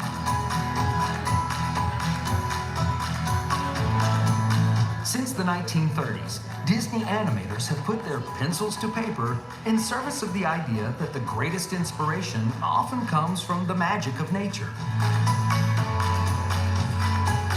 Walt Disney himself understood the importance of spending time around animals, studying their behavior and personalities in order to create realistic characters and dynamic storylines. And then kill them. This meeting of the human and animal worlds sparked a legacy of storytelling that has shaped our relationship with animals and conservation forever. Today, we invite you to become a part of that legacy as our own Disney artists help you learn to sketch characters inspired by the very animals found here at Disney's Animal Kingdom. Get your pencils ready, because here comes our animation artist now. Good morning, everybody. How are we doing here today? Are we enjoying ourselves at Disney World today? Yeah. animation experience here at Conservation Station. My name is Aaron. Hello. I'm going to be teaching you how to draw Chief Bobo today. Are we excited? Yeah. Yes, we got some mild energy. I'll take it this early in the morning. Hopefully when we came in, we all grabbed paper and pencils, right? We all have our things. If you need anything during the class, if your pencil should break, or your lap board just spontaneously combusts, or you need coloring sheets or crayons, or your little ones need coloring sheets or crayons, anything like that, just raise your hands up high. Got friends around the room, we'll be able to assist you. If you do need to leave during the class or use the restroom, both the exit and the restroom are going to be in the same place. That way. Do that large animal tunnel illuminated by that red exit sign. All those animals are watching you and judging you. That's the exit. Other types of invisible force field covered by ropes in order to go over towards the invisible force field. And with all that out of the way, since we are going to be drawing a character from Zootopia, we thought before we begin we'd show you a little something telling you more about the film and how it was made, as well as the new mini-series that just came out, Zootopia Plus. So if you would, we can take some time, look to our monitors and see our inspiration. Hello everyone, and welcome to the animation experience at Conservation Station. I'm Josie Trinidad. And I'm Trent Corey. We are the directors of the upcoming Disney Plus series, Zootopia Plus from Walt Disney Animation Studios. We both had the privilege of working on the original Academy Award-winning film, Zootopia, and are so excited to revisit some of the residents of this mammal metropolis in our new series.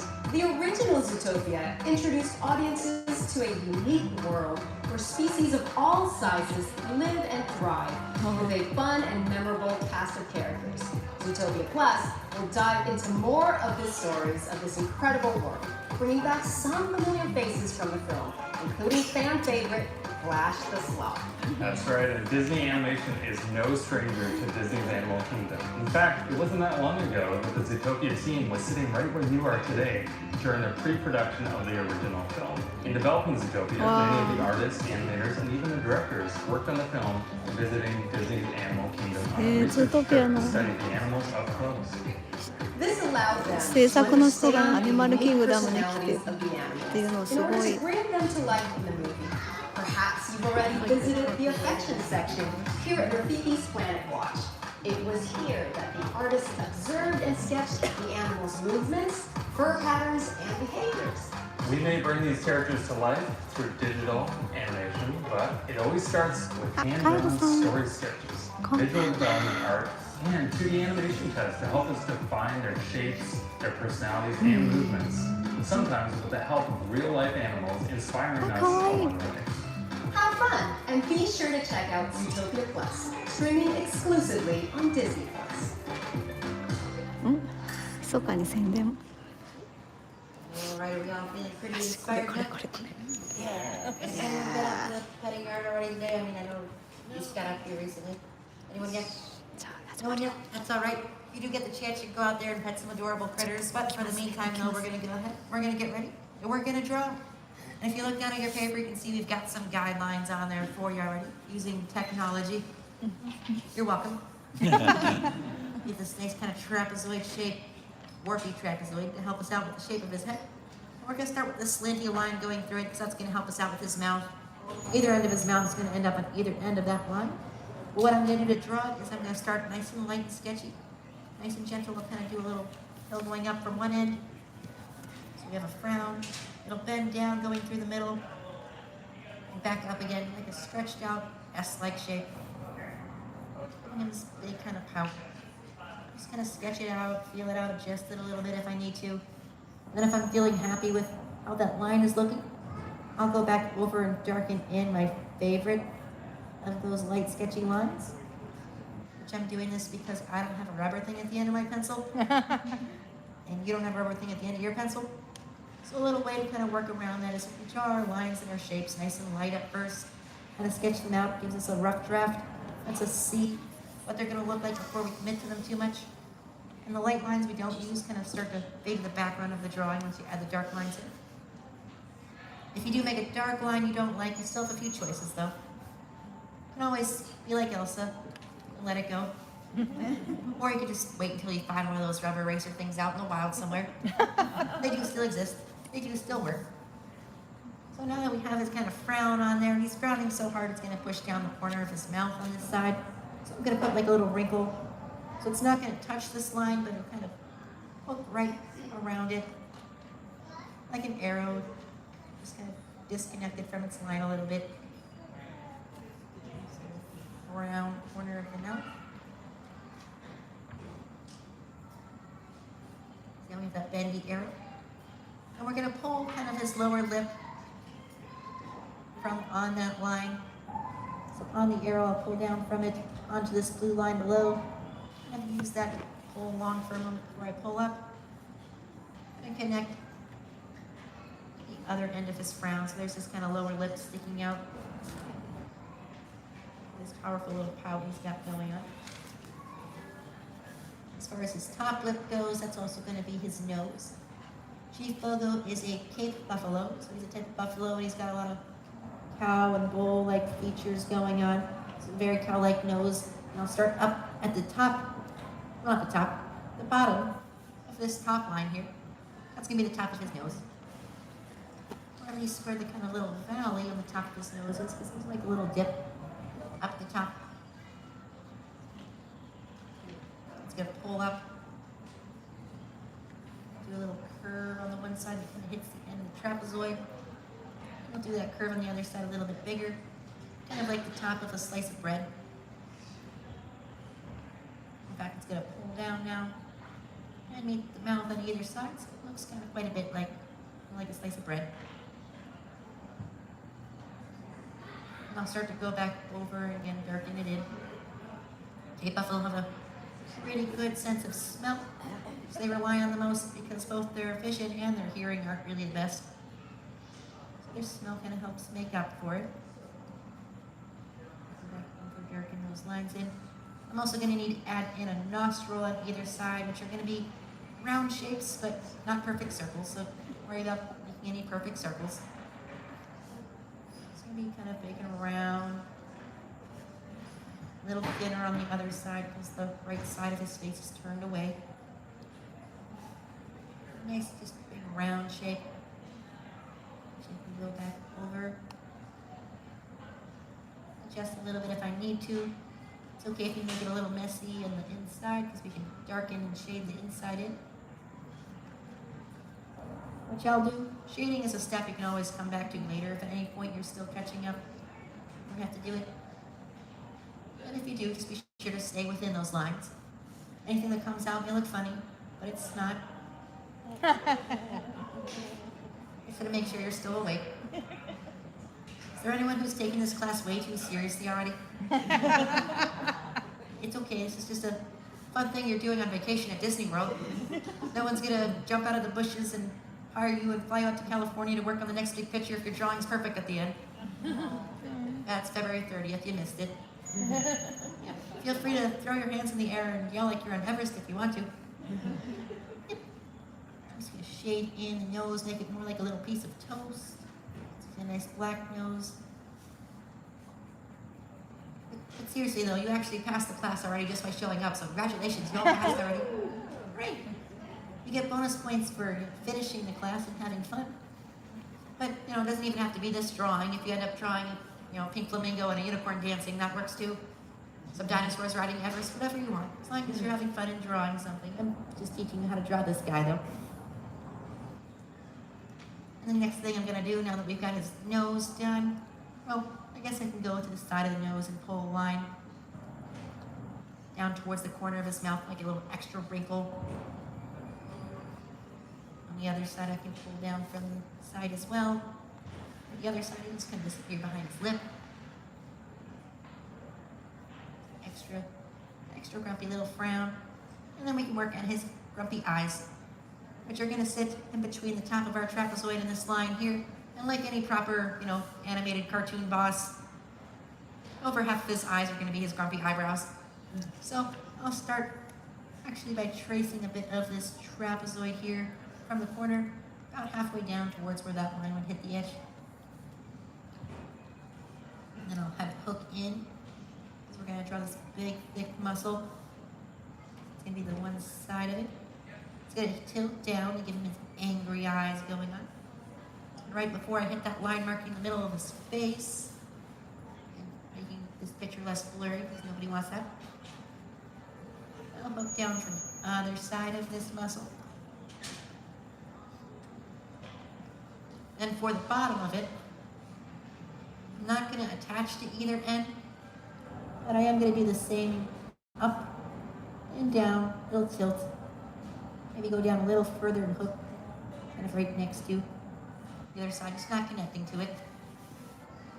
And then this part, I'm going to go back over and thicken it up, turn it into an eyebrow, which Cape Buffalo, by the way, don't actually have eyebrows. It's kind of hard to have eyebrows when your whole face is covered in fur.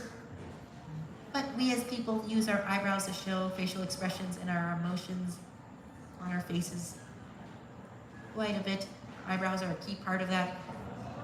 So oftentimes in animation, if we're creating a character that is something that wouldn't normally have eyebrows, but is going to be expressing the same way that a human would, with their face, will often have eyebrows on there anyway.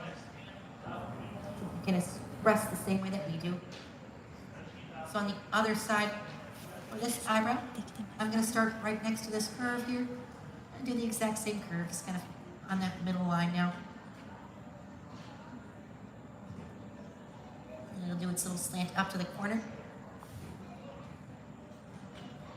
We'll curve around that corner and using up about half of the trapezoid side there before that line and curving in a little. So what I'm going to do is in this little leftover space we have, I'll put a little corner nudged in the corner. It's his cheekbone.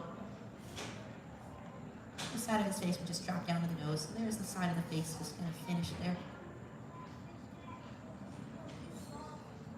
To finish the eyebrow, I'd go back to where I have this curved line. First, I'm just going to pull down a little bend here, for his snout sticking out towards us, kind of the bridge of the nose. Where my little bump meets the bridge of the nose, I'll pull the eyebrow up and hook down. A little cane. But I can go back over and thicken up to match the other eyebrow. And there we go, we've used up most of that space now for his eyebrows. A nice stern look going on. And now we can put in his eyes themselves. Now for his eyes, they're not even going to go all the way down to that bottom line. We'll get a lot of the way, but it's going to be like a half a circle or so. Nice and light, sitting kind of in the middle of that eyebrow. I'm going to roughen both of them nice and light before I darken in either one. The other one's going to be nudged right up against the bridge of the nose. It's going to be more like a third of a circle. Maybe a little ovalish. Again, the side of his face is turned away from us. We'll go back over, darken in the edge of his eyes. I mentioned that Cape Buffalo don't have the best vision. They do actually make a small nod to that in the film because Chief Bogo does have to wear reading glasses. And he's wearing his sunglasses quite a bit too, so maybe he has prescription sunglasses. Wouldn't surprise me. All right. Now feel free to have him looking wherever you want. I'm going to have him looking towards us because it's kind of fun. Let's do another like half circle right in the middle. On the one on the left. One on the right will be more right up against the edge again. This is how his head is turned. I'll adjust them, try to make them look like they're about the same size or so. And the next step is, optional one. I mean, all the steps are optional, but this one especially, if you want, you pick a side. Either side, whichever side you want the sun to be on, and you could put a little sparkle of light in his eye, if you would like, since eyes are reflective and they reflect light. I'm going to shade in behind that. Also, that little sparkle just kind of makes him look a little bit more friendly. He is an antagonist for a part of the film, but not by the end. He's still one of the good guys, and he's doing what he thinks is best. And he's helping the heroes by the end, so it's got that little potential of friendship hidden deep, deep down there. He does come to see the error of his ways. For now, though, we're going to draw him while he's nice and grumpy, because that's fun to draw on occasion. And so I'm going to go ahead and add a couple little extra wrinkles under his eyes. To imply he probably hasn't slept very well, because he's working pretty hard. He's created to be a foil for Judy, which a foil, narratively, is like the opposite of your main protagonist. He's that cop that's been doing the job for a long time, and he's gotten very jaded about it, and he's pretty pessimistic. He's not looking forward to things. He's not thinking things are going to go well anymore. He's probably had a lot of negative experiences over the years. A little couple of wrinkles about the nose. Push that frown up even more. If you want to shade a little bit under his eyes, another little thing you can do to make him look nice and tired, pretty worn out. I'd imagine all those missing mammal cases probably have lost him quite a bit of sleep. He is trying. All right. So now that we have his face in there, his face still looks strangely really wide right now. It's because we haven't added his jawbone in yet, which is going to be the letter L. We're going to write the letter L. It's going to start right where this little line is, ending there. Just kind of pull down, and then bend over to connect the corner of the mouth, kind of right where the lip is there. You can kind of see they want to connect just behind the corner. I'll go over and add a couple little pieces of fur at the corner. You don't have to, but it just reminds us real quick that he does have fur. It's very short fur, but he does have it. I'm also going to add some fur up at the top of his head, kind of in between those eyebrows with a little burst. Sunburst, because this is where his horns start. So here's the fur stopping right before the horns start growing in behind that. Little zigzags up there. So let's go ahead and give him his horns so he starts looking more like a buffalo. Now, again, this is your drawing. Feel free to improvise. Give him different horns if you want. Feel free to, attempt to put a hat on him if you want to. I'd be curious to see how he would wear a hat. I'm going to show you how to draw a Cape Buffalo horn specifically, so we're going to put his horns in there. We have all these guidelines to help us out. These little hooks in the middle, those are going to help us out because those are the tips of his horns. So we'll start from the top of that C, or backwards C anyway. It's going to pull back. I'm going to very lightly roughen the whole horns before I darken in any of it, so I can get the whole shape in there. Be happy with the whole thing. It's going to make it to this line. Use about half of it, and curve back around, and meet kind of the middle of the big brow, like a big curvy handlebar mustache. We'll do the same on the other side, hooks about half of that one, into the eyebrow, from the top of that hook. Now this little branch stem coming out of the top is going to give us kind of the base of the horn. I'll follow. Make a big bump. And it's going to curve around and connect to the bottom part of our little backwards C shape. As far as Cape Buffalo go, both the males and the females will have horns. The males, though, develop this kind of fusion of their horns in between them. It's called the bosts. Nice big hefty shield on their head. Very sturdy looking. Follow the little branch off of this stem, gives the bump on the other side, curve around. This might be part of the reason that they chose a Cape Buffalo to be the boss. His horns do kind of look like a classic handlebar mustache you would expect to see on like a very cartoonish cop. And I'll go back over, start darkening those in. I'm happy with it. Largely though, they probably picked a Cape Buffalo because they are pretty sturdy animals. They're really big. They're quite intimidating. They are one of the big 5 animals in Africa, which big 5 are basically the animals that you don't want to come across them when they're having a bad day. They're up there with elephants and rhinos and lions and jaguars. You do not want to meet them when they are grumpy. They're up over on that side. Which, by the way, Cape Buffalo, they're different than like water buffalo. Feel free if you go to your own local zoos, your ICA facilities, and you can ask about Cape Buffalo or water buffalo. There's also like the famous like American buffalo, which, by the way, Our bison aren't actually buffalo. They're bison. We call them like the American buffalo, but they're actually not the same kind of thing as African buffaloes are.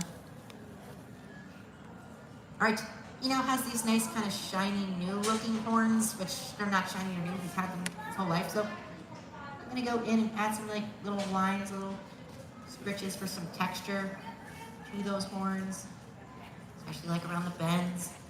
I want to go to where the part in the middle, I can add some little lines pulling across like parted hair. He also has like some little bumps up at the top. I'm going to add like little mountain range of bumps. Add some little bumps up there.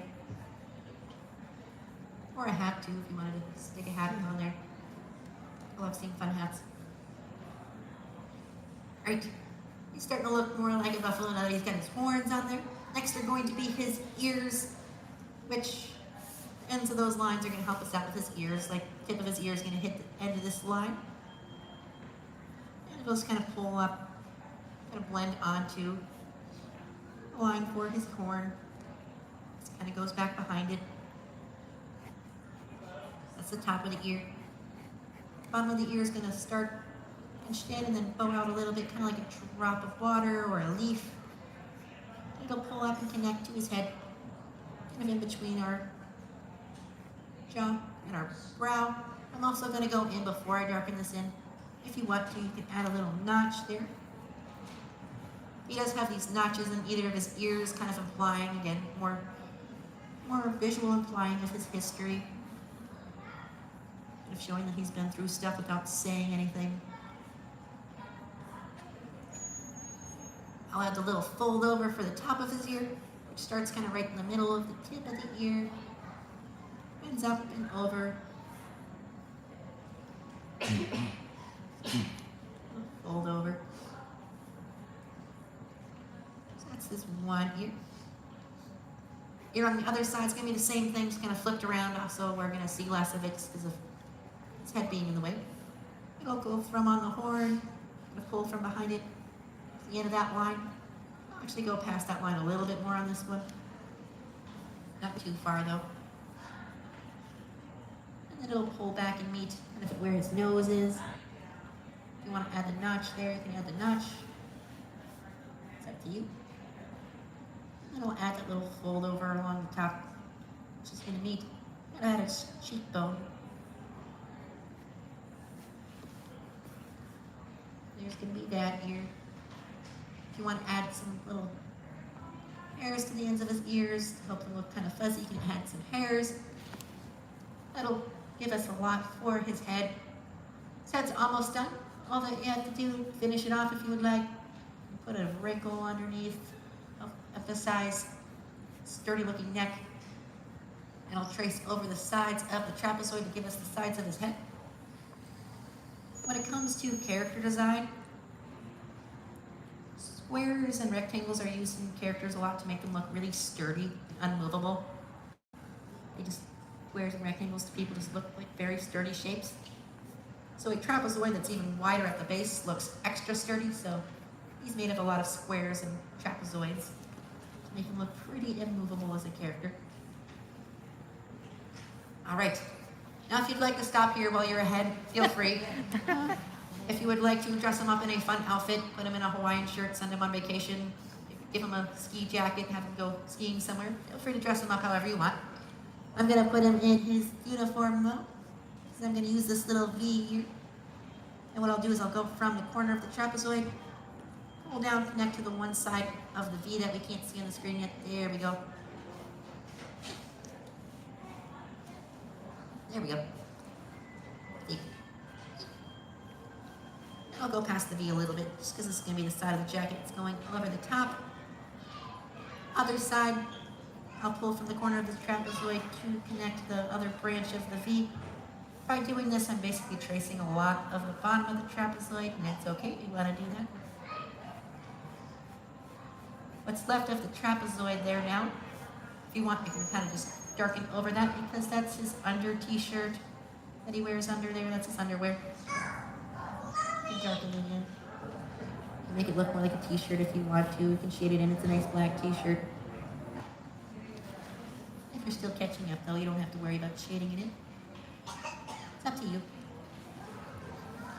Starting to look like he's wearing a robe now. I'm going to go ahead and add in the collar of his shirt. Kind of going from top. I'll do a little line side, kind of like we're starting to make a rectangle. Instead of going all the way down, I'm just going to pull to this little dash. Other side's going to be a similar thing. I'm going to pull from behind it. Down to that dash. And then to make these into his fancy collar, what I'll do is I'll go from that dash, bend up and over like we're making a ladle, and down a little bit, kind of next to our line for the shirt. Other side will do the same thing, except this one's just going to go towards the other ones. There we go, there's the collar of his shirt. If you want to add in a little bit of his shoulder on the right, you just put a little line there to kind of imply the shoulder. Just have it fade away since we don't know quite how much we want the shoulder to go. Or you can do the bend there. On the other side, you have this little floating piece of spaghetti though. I'm going to take this floating piece of spaghetti and put a meatball sitting on top. This is the epaulette, a little button-on piece of material, a fancy thing there. It's going to be the button. I can then trace over the piece of spaghetti. And then on the top and the bottom of it, draw two lines. So we're widening up this noodle and pulling it and drawing the same spaghetti again right next to it. So there's that little fancy thing on his shoulder. Haven't even drawn the shoulder in on that side yet. You kind of already see it. All you have to do is just kind of connect from one to the other, right behind the epaulette to the collar. There's the shoulder. If you want to pull it down from underneath a little bit, you can pull it down. Up to you. All right. Now the last thing I'm going to do, decorate his uniform, is he is a decorated cop and he's got some stars on his collar. He's got 4 on each side. I'm only going to do 3 on the right because again he's turned away. But as far as how to draw stars on there, that's kind of up to you and how you feel comfortable drawing stars. I'm going to start with these little simple kindergarten stars. Step up, down, left, right, down.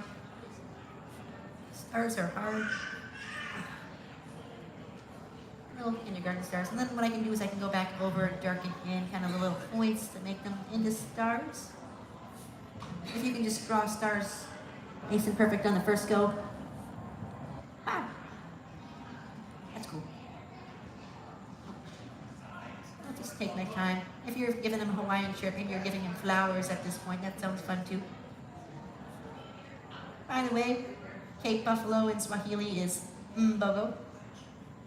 So that's his name. His name is Bogo, is Cape Buffalo minus the M part. Maybe his first name starts with an M. We don't actually know his first name. Could be Chief for all we know. Hopefully at this point you have Chief Bogo on your paper. Or at least something. How are we doing? How are we holding out? Good. As you finish up your drawing, just take a moment to look down at them. Maybe they turned out better than you thought. Maybe you're feeling kind of proud. If that's how you feel, congratulations, you're an artist and I'm so proud of you. Or maybe you're looking down just like, wow, this looks terrible. If that's how you feel, congratulations, you're an artist and I'm so proud of you. Because it doesn't matter how you feel about your work in the end, or even how it turned out that makes you an artist, but the fact you created something in the first place. So you should feel proud. You should be sure that you sign your name. You can sign it and date it. Today's date is the 28th. Yes? I hope so, because I already wrote it. It's the 28th. 2 or 3. All right, everyone. You guys been fun? What time is Numa? Not a moment, you're going to hear a voice. Not my voice, but the ethereal, disembodied, from the ceiling voice. It's going to tell you it's time to leave, but it's not going to tell you what to do with all those things you currently have. So I will tell you. The pencils are yours now. They're for gift. You're welcome. Thank you. If you do not want the pencils, though, there's a basket as you leave. Just place them in there if you don't want to keep them. Drawings are yours, of course. Cherish them. Put them on a fridge. They're fridge-worthy. And last of those flipboards. This place I'm propped up right against the back. The chair is the way you come. Everyone does it. 来ました。 Yes. All right, everyone. Hope you had fun. Come back visit again sometime soon and enjoy the rest of your day, everybody. Bye-bye. Thank you. For joining us in the animation experience at Conservation Station.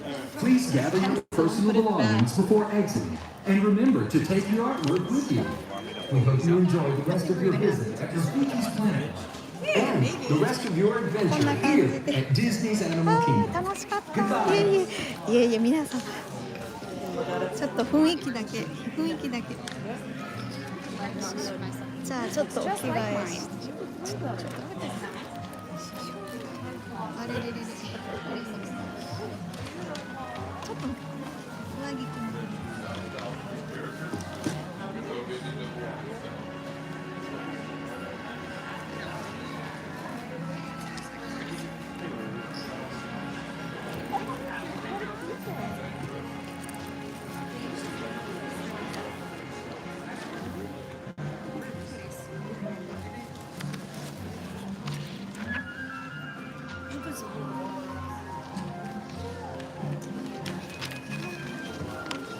楽しかった。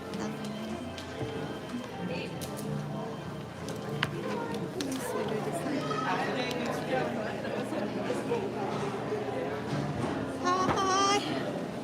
Thank you.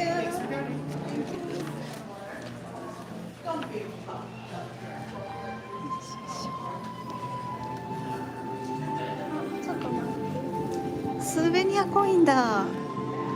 おー、めっちゃいい。さあじゃあ電車乗ろうかな。はーい。いや楽しかった。皆さんどうでしたか？書けましたか？ちょっとね下からだったから紙がね正方形長方形っていうよりなんていうのかな台形っぽくって見にくかったかもしれないですが、皆さんねどうでしたか？あでどこから帰るんだろう。こっちかな。じゃあ早速電車に戻りたいと思います。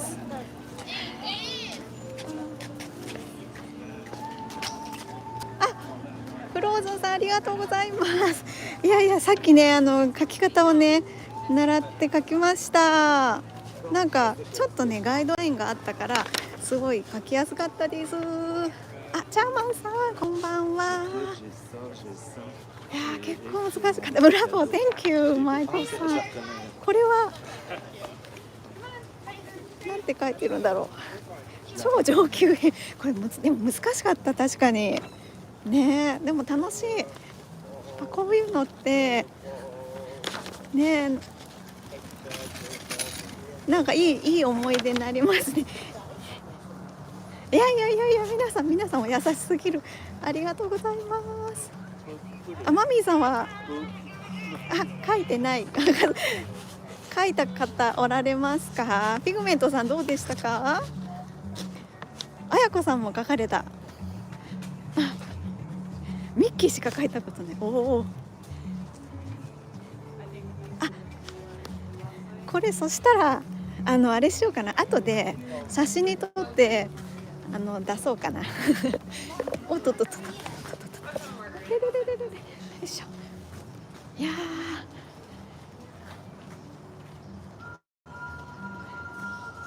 DG さん楽しいよ書いて楽しかったよ。結構なんかやつの方がやりがいがある的なので帰ります。で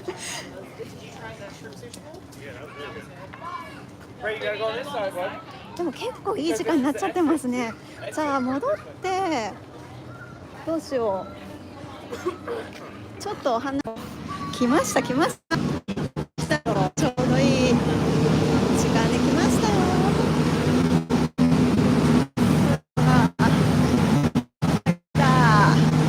素敵。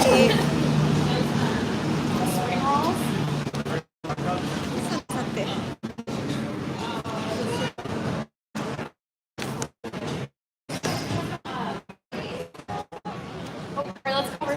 制服が着ているもいます。自由に書いてねって言われたけど無理でしたね。真似をして書いた。そんな状況さんお帰りなさい。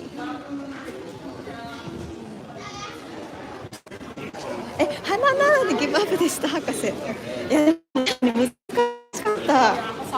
しかもやっぱり正面から下からのアングルだったから正面からのアングルじゃなかったのでちょっと難しかった。TDR プログラム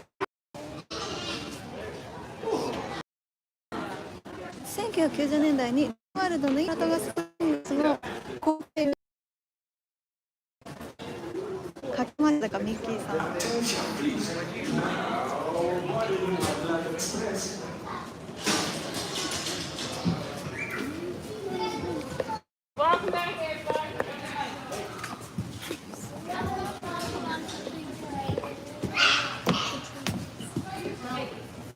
くるくるかな。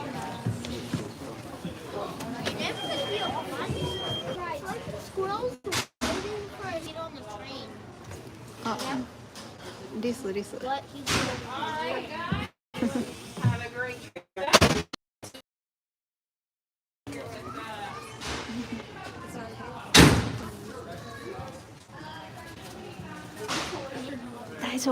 大丈夫です。リスいっぱい。Greetings, friends, and welcome aboard the Wildlife Express. We hope you enjoyed your visit to Rafiki's Planet いいタイミングで乗れた We are ね。 now beginning our return trip to the African town of Harambe. ハランベへ For 行 your きま safety, す。 please remain seated and keep your arms, feet, and legs inside the train. Sit all the way back against the bench, and please be sure to watch your children. Bienvenidos. Comenzamos ahora nuestro viaje de regreso a la aldea africana de Harambe. Para su seguridad, permanezcan sentados con las manos, brazos, pies y piernas dentro del tren. Siéntense hasta atrás, pegados al respaldo de la banca. Y por favor, gracias. これね、行きと帰りが同じ。 To say that everyone please remain seated. But always facing forward. All sides of boiling out, boiling this thing, all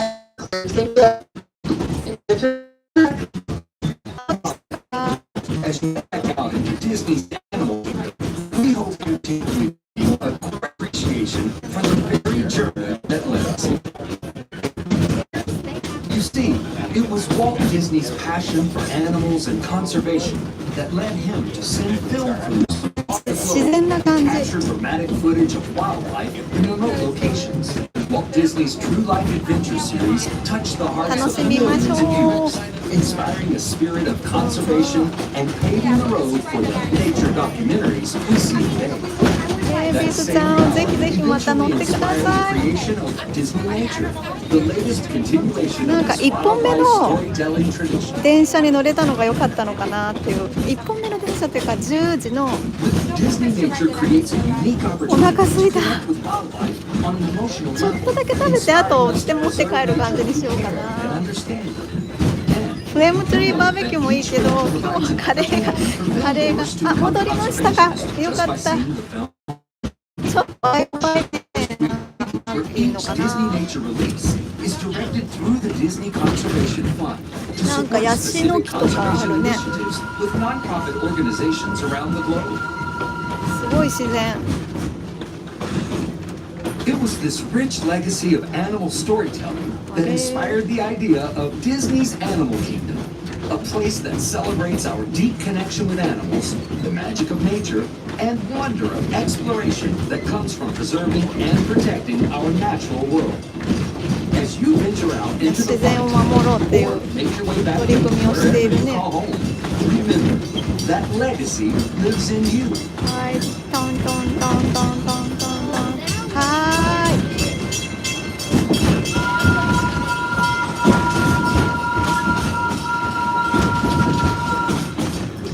ピラミッドさんナイスアイディア。そうか書きましたって皆さんもアップしてくださいって言えばそのスレッドみたいになってできるってことですね。ピラミッドさんナイスです。お疲れ。 And avoid leaning out toward the railing. Remain seated until the train comes to a complete stop, and please be sure to watch your step as you exit. Go well, and remember, preserving the magic of nature begins with you. Asante. オガットさん、今日はね、朝寒いです。すごい寒くて、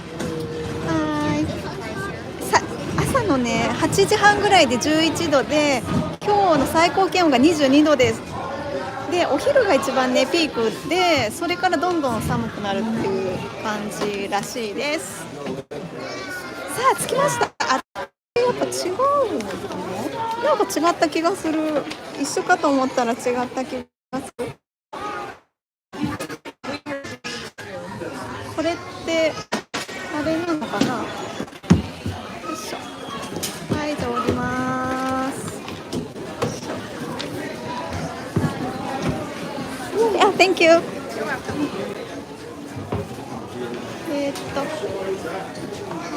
これワンウェイなんだね。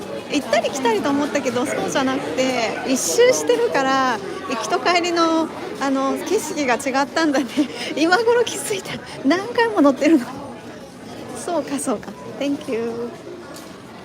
はい、クトカって書いてあるよ。クトカ。はい。素敵な思い出がツンツン。はい。じゃあこの絵を今日皆さんの明日になるかもしれないけど、ツイッターに出して、もしツイッターやってる人で絵を描いた方はぜひぜひアップしてください。そのスレッドに。めっちゃ楽しそう。いいですねいいですね。やりましょうやりましょう。チャーマンさん、3月下旬にディズニーワールド行くのですが、混み具合はどうですか？ちょっと最近ねちょっと読めなくて、でも一応すごい3月下旬っていうとあれスプリングブレイクの時期だったから、結構混んでる時期かもしれないですね。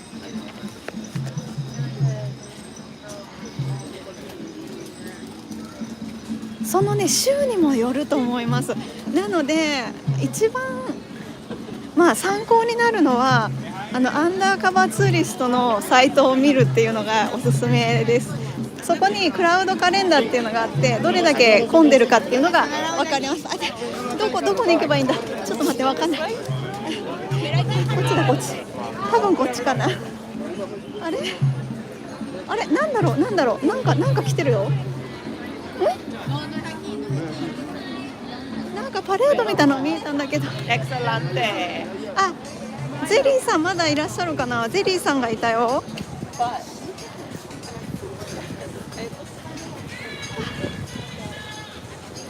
よいしょ。ほらほら。ゼリーさんこんにちは。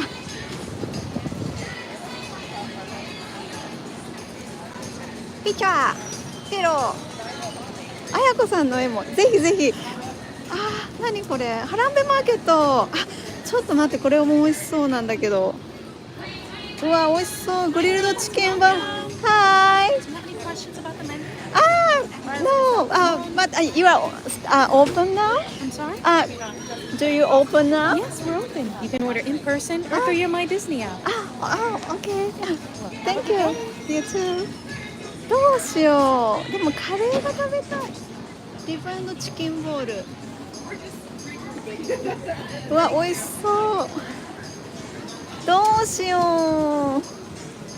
で、シンバのカップケーキがあるんだって。ちょっと待って、これもいいね。めっちゃ美味しそう。どうしよう。これにしようか。皆さんどう思います？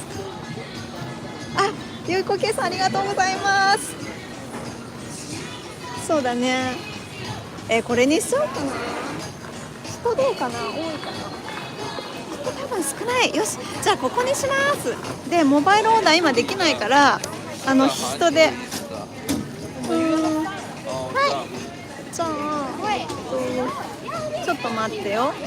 じゃあね、グリルドチキンボール、リブ&チキンも気になるんだけど、リブ&チキンにしようか。なんか一番良さそう。よし、これにします。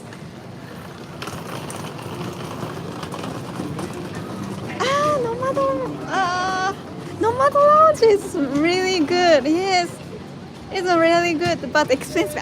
Yes. But I love the atmosphere and some fancy menu in the Nomad Lounge. よし、じゃあ行こう。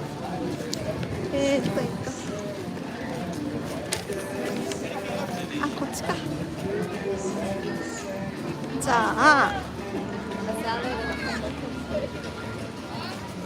間違えた。ちょっと待ってよ。お金。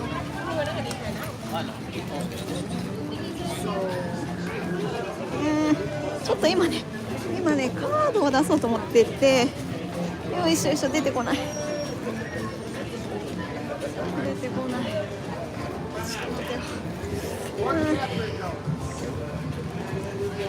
あ、坊やが邪魔なのかな。ちょっと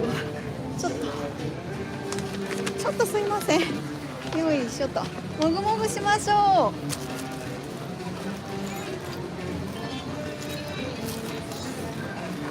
ちょっと待ってね。お金出てこない。ちょっと落ち着きます。お金が出てこないよ。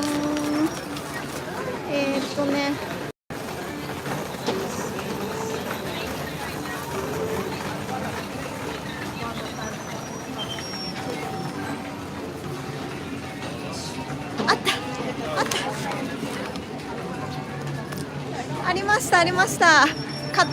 買います。よいしょ。チキンとリブのやつだったよね。リブセンチキンボール。空いてるのかしら。あららら。は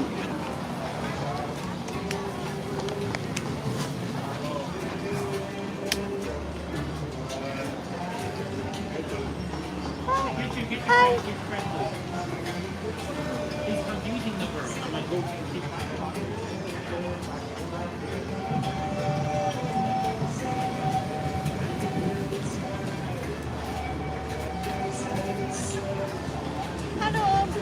Order? Nobody there.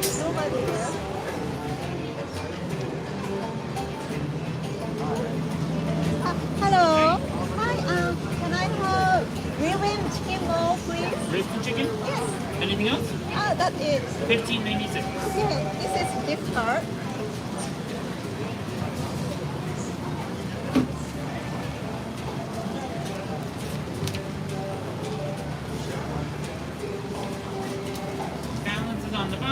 Take it by the next window. Okay, thank you. はい、たまに人がいない時があるからちょっとここで聞いたらちってておりまして、こっちに来ました。はい、オーダーできました。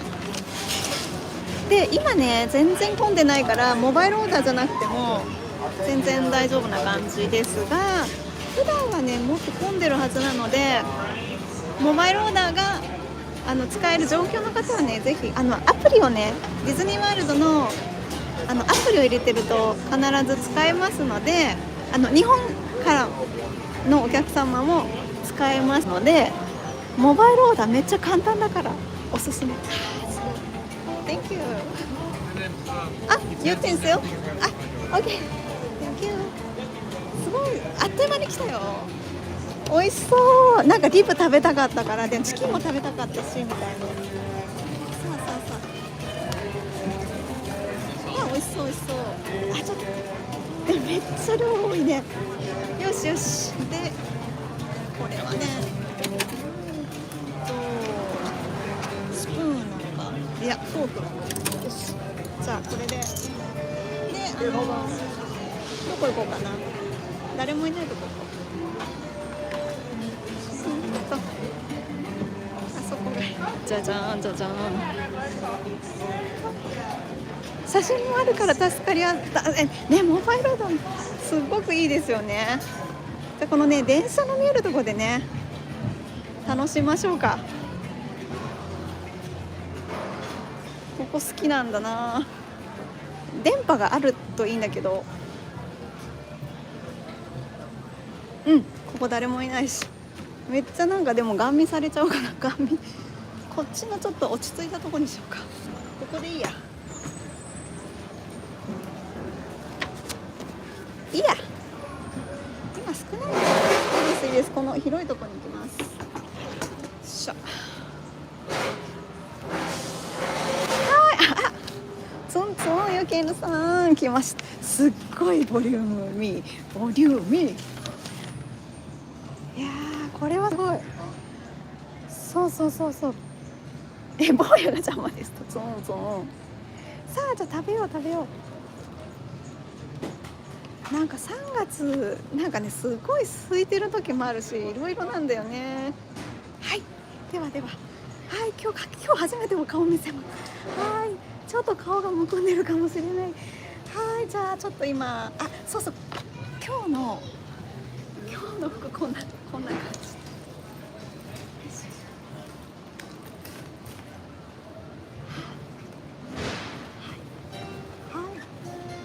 こちらでございます。なんか琴の音がするんだけど。はい。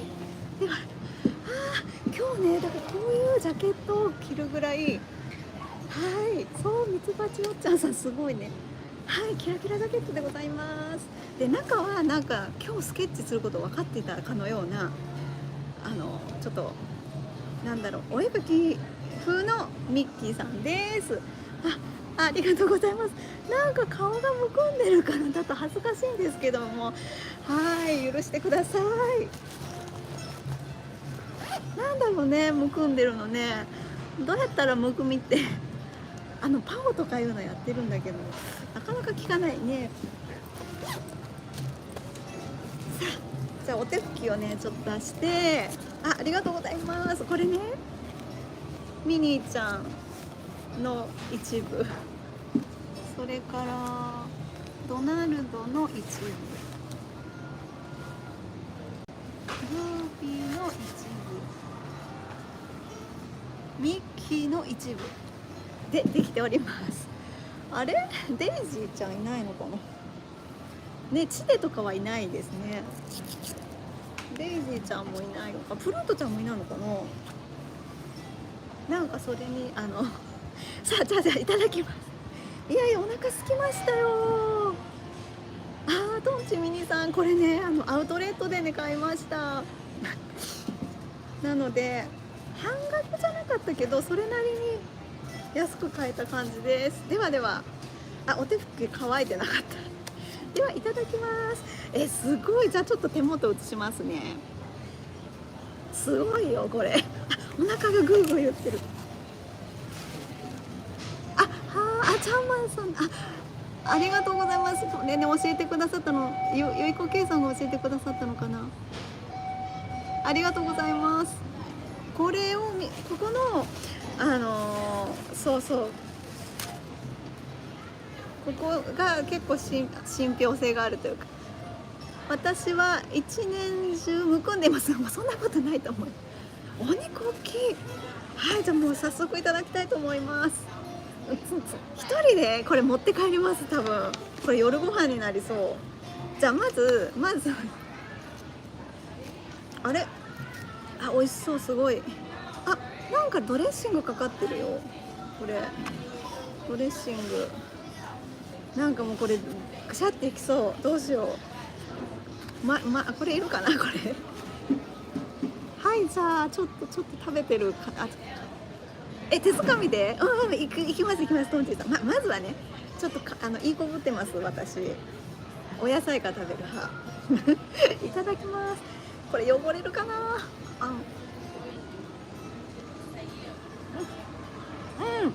ドレッシングおいしい。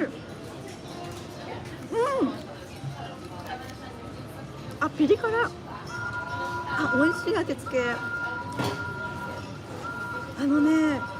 そのドレッシングすごい美味しいけど、注意しないといけない。辛いの苦手な人ちょっと無理なぐらい辛いかもしれない。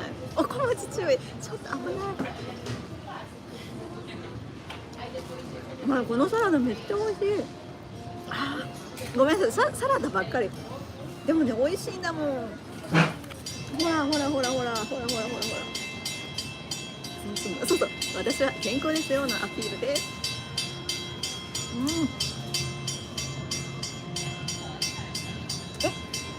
お気持ちだけどまだわからないな。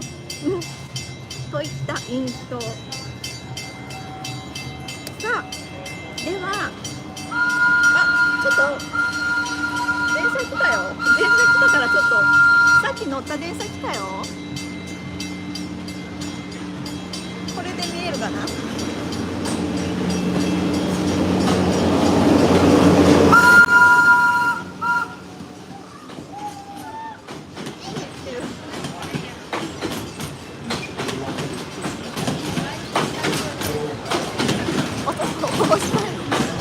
あれ違うと思った。はい、行きました。行きました。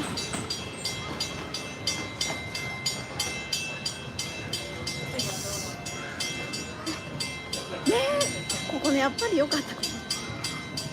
じゃあガブッといきましょう。これねチキンとポークリブかなこれ。コンボでございます。そうそう、電車好きにはたまらない。まず温かい。これちょっとどうやって食べるのこれ。どうすんの。もういいや。これでいこうか。こんな気悪い人いないんじゃない。キョロキョロ。まあいいか。美味しい。肉の旨味がすごい。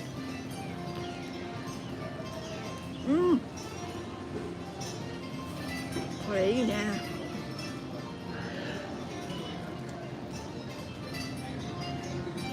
これでも一人やと多いかもしれない。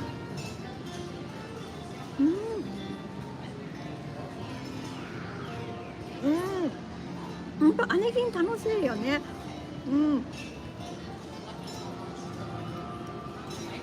ワイルド。